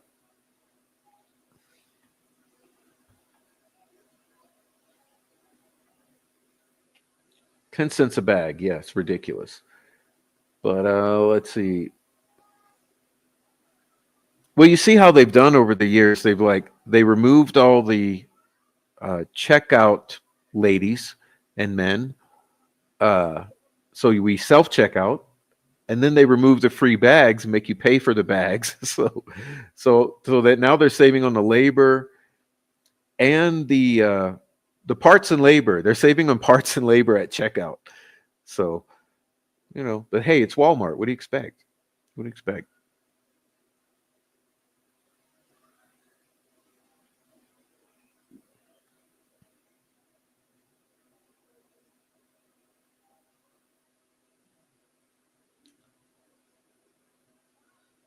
I chewed one of those checkers out one time. I had a couple boxes of dog biscuits. I said, "Do you really think I need to steal dog's biscuits?"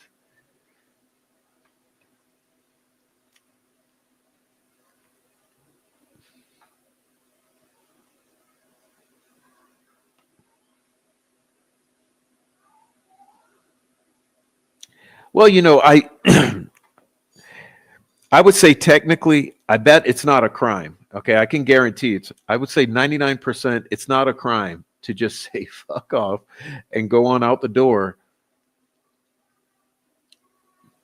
But it's like, do you really want to cause that disturbance and then have the security guard come and yell at you, and then they call police, and then the police have to come tell them it's not a crime, and then they end up checking your shit anyway and say no, he didn't take anything.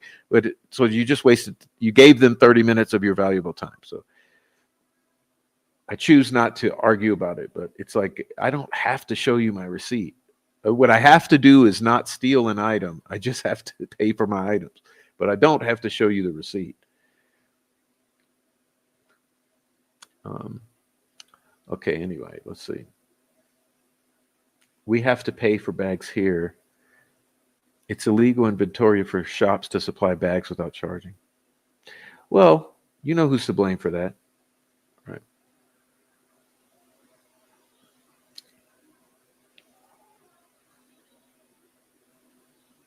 You always forget yours. Yeah, that's what I'm getting at.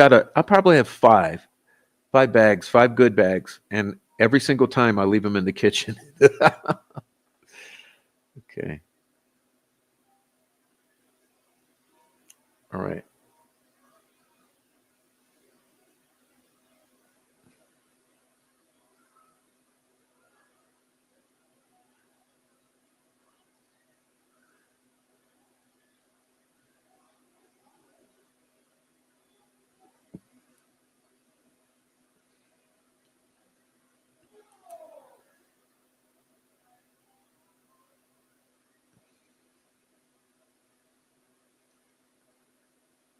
Who hasn't stolen makeup from Walmart? I don't know. Not me. I'm trying to think, have I ever bought makeup for any reason? I don't think I've ever made a single purchase. My mom has had, no, I have bought pads. Okay. I had to buy pads for some girlfriends. And let's see, had to buy some, I feel like I had to buy some little items for my mom when I was a kid, but never makeup. But I had to buy women's items a few times. I never care about it. It doesn't bother me. Okay.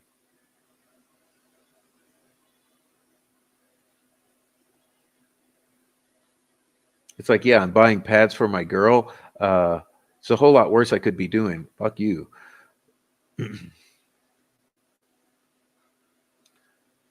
um,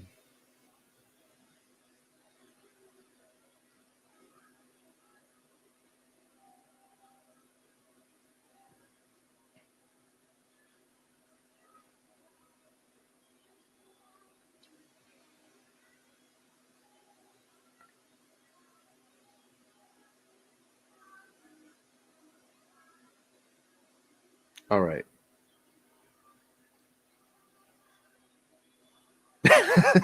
Deb, Deb, you're going to be banned. In Walmart the other day, and they announced for Mike Gunt to come to the service desk. That's such an old.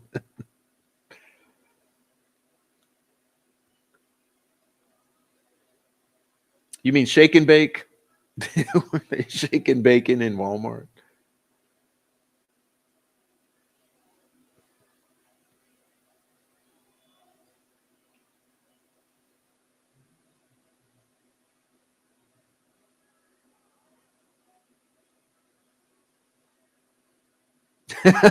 Keith says, "I'm out. I'm out. I'm out." Hey, y'all, I'm out too, though. It's No, Chevy Killer. What kind of poll is it? What have we devolved into? It's come down to this. All right. Well, y'all, I'm out. It was a nice one. It was a nice one. My throat's starting to get a little scratchy. I got some things to do. Um, but it was a nice check in with the crew. All you guys are here. Damn, you guys are so awesome, supportive.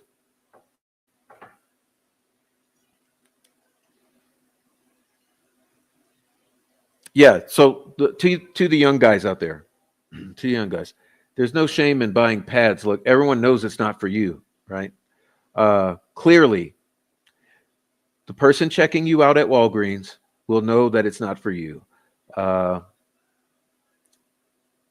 and anyone else in line that's looking at you with a weird look, uh, just take charge of the situation. Take charge of the situation. There's no shame in your game. Um, the ladies will love you for it because you're taking care of business. Okay. And now, here's the thing: you make them go buy. There's other things you make them go buy. Okay. All right. Yeah. Raise your heads high. Be proud.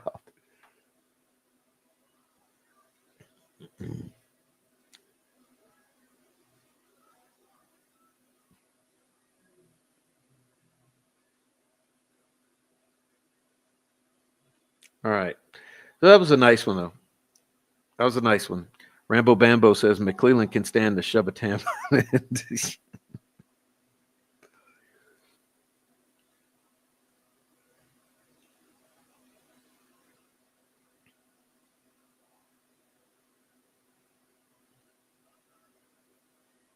Hey, what's the spray? What's the spray? Nice chat, Diana. Thank you for being here. Hey, let me know if you hear from Rick again, please. All right.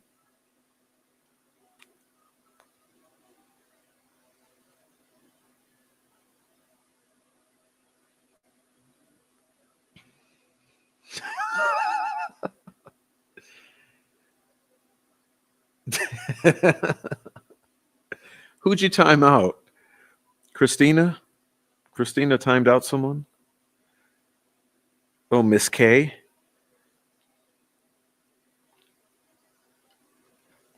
Miss K, are you back? Christina made a mistake.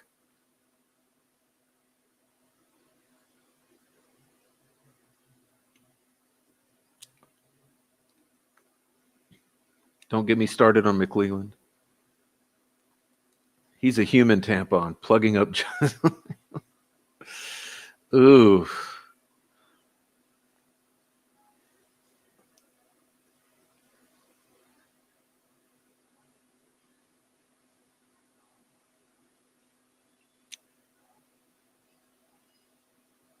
Hey, Miss K didn't come back. I'm trying to get her out though. 86,000 seconds.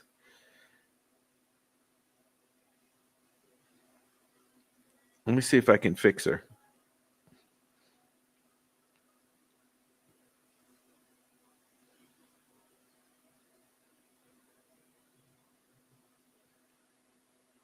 Sorry, Miss K. Try in 10 seconds.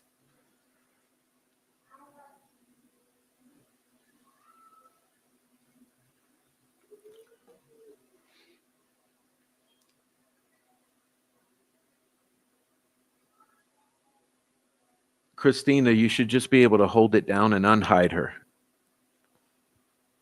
Yeah, let's fix Miss K and then we'll end. Get Miss K together. Sorry, Miss K.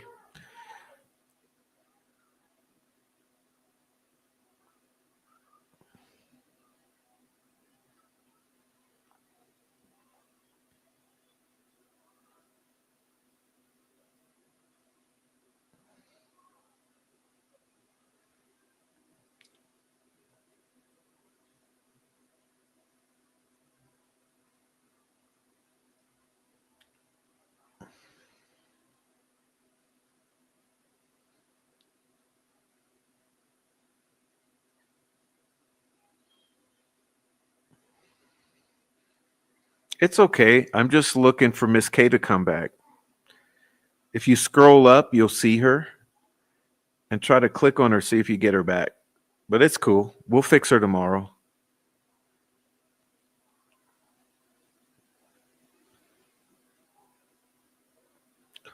Yeah, no. Can you picture McClellan with Judge Gull on the massage table doing lines off her ass? Ugh.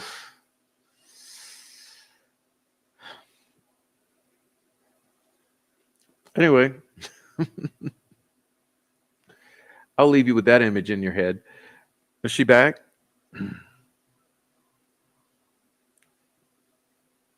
Hey, there she is. You got fixed, Miss K.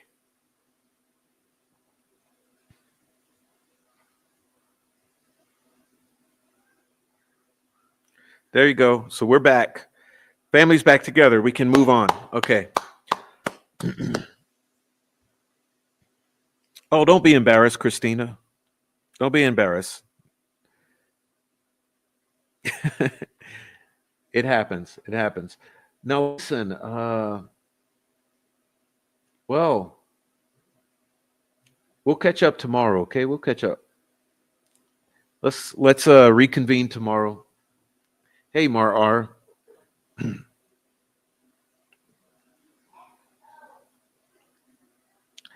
Yeah, we'll catch up tomorrow. So we'll see everyone tomorrow. Listen, if pardon. If anyone's on the replay, thanks for sticking around. This was an informal hangout with the crew. Uh, I'm just happy that Walmart had some nice markdowns today because I was able to stock up on extra items. So I'm happy about today. I just wanted to check in with everybody and say hello. Um, I'm working on some things, but it's taking a few days. Um, Enough of that. Please hit the like if you're in here on the replay or on the live stream. Hit the like. And on the replay, leave a comment down below and check out our support pathways, the Cash App, the Buy Me a Coffee, or the Super Thanks and Super Chats and all that stuff. So thanks a lot for supporting the channel. And a very big special thank you to all my people in the live chat for being in the live chat. They made it a nice program. Although I didn't have a big presentation, we had a nice little chat. And that's all I wanted was come on and do a nice little chat. So let's see. Oh, look, it's 26 Dead Zombies with a super chat. Thank you, 26 Dead Zombies, dude. Maria says, glad about your day. Me too. Now, don't be kissing Mar R too much. Chevy Killer. All right. What's up, Sunflower Soul? What's up? What's up?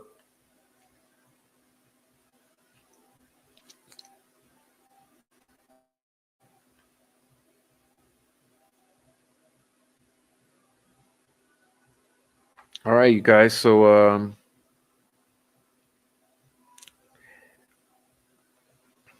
that's it.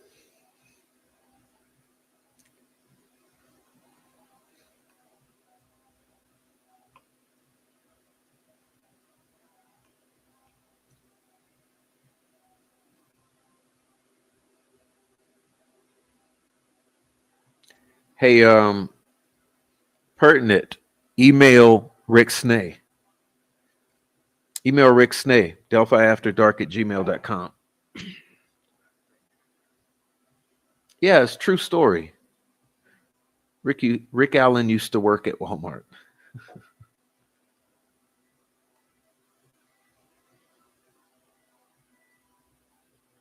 All right, go walk that dog. Omar R is your girlfriend?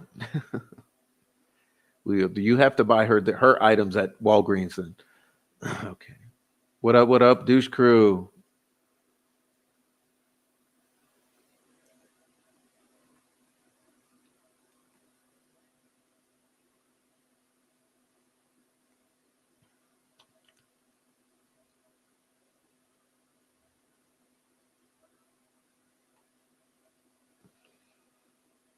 Oh, you want to hear another funny of my Walmart experience? This is funny. This is funny because so hmm, I'm not telling any more medical issues, but basically, there's this lady. The little rolly carts with the electronic scooter rolly carts in Walmart. So there's this old lady on one, and I'm with the 5-year-old. So uh we keep having close calls where I'm pushing the basket. The 5-year-old's he's all over the place. We're turning corners, and here comes a lady with the uh, with the little scooter rolly cart, and she keeps almost hitting us. Okay, 2 or 3 times.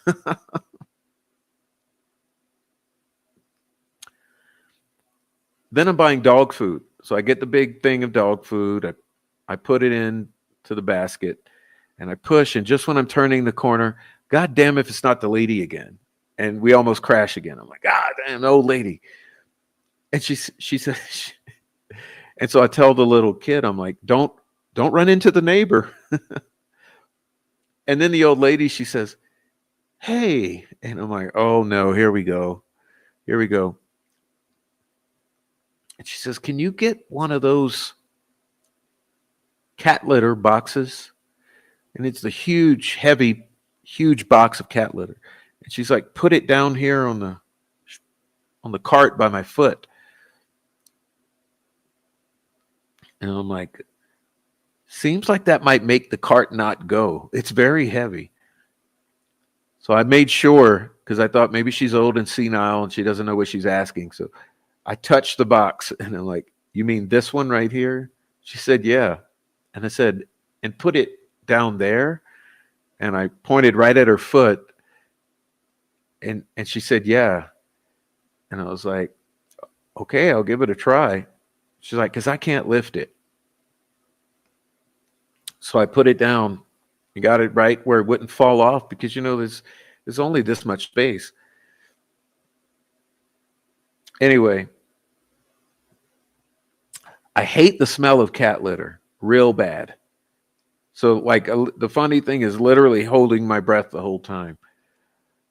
So I got the cat litter. We're trying to make no dust out of it and put it down right there without flipping her little rolly cart and got her dealt with, sent her on her way, and we got out of there. But it's kind of weird, but what I got from it wasn't her first rodeo. Obviously she had fit it there before. She knew it would fit and wouldn't flip the cart. So that's the old lady on the cart. I already told you about the old forcing me to check my receipt, but we got out of here. And anyway, thank you for the Cash App, and thank you for the super chat, buy me a coffee, the comments, the live chat. And those of you on the replay, thanks for hitting the like. Really appreciate it. It's been a nice Tuesday. See you tomorrow. We will see you tomorrow, okay? So peace out. Hug your kids, hug your wife. And till next time, take care.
you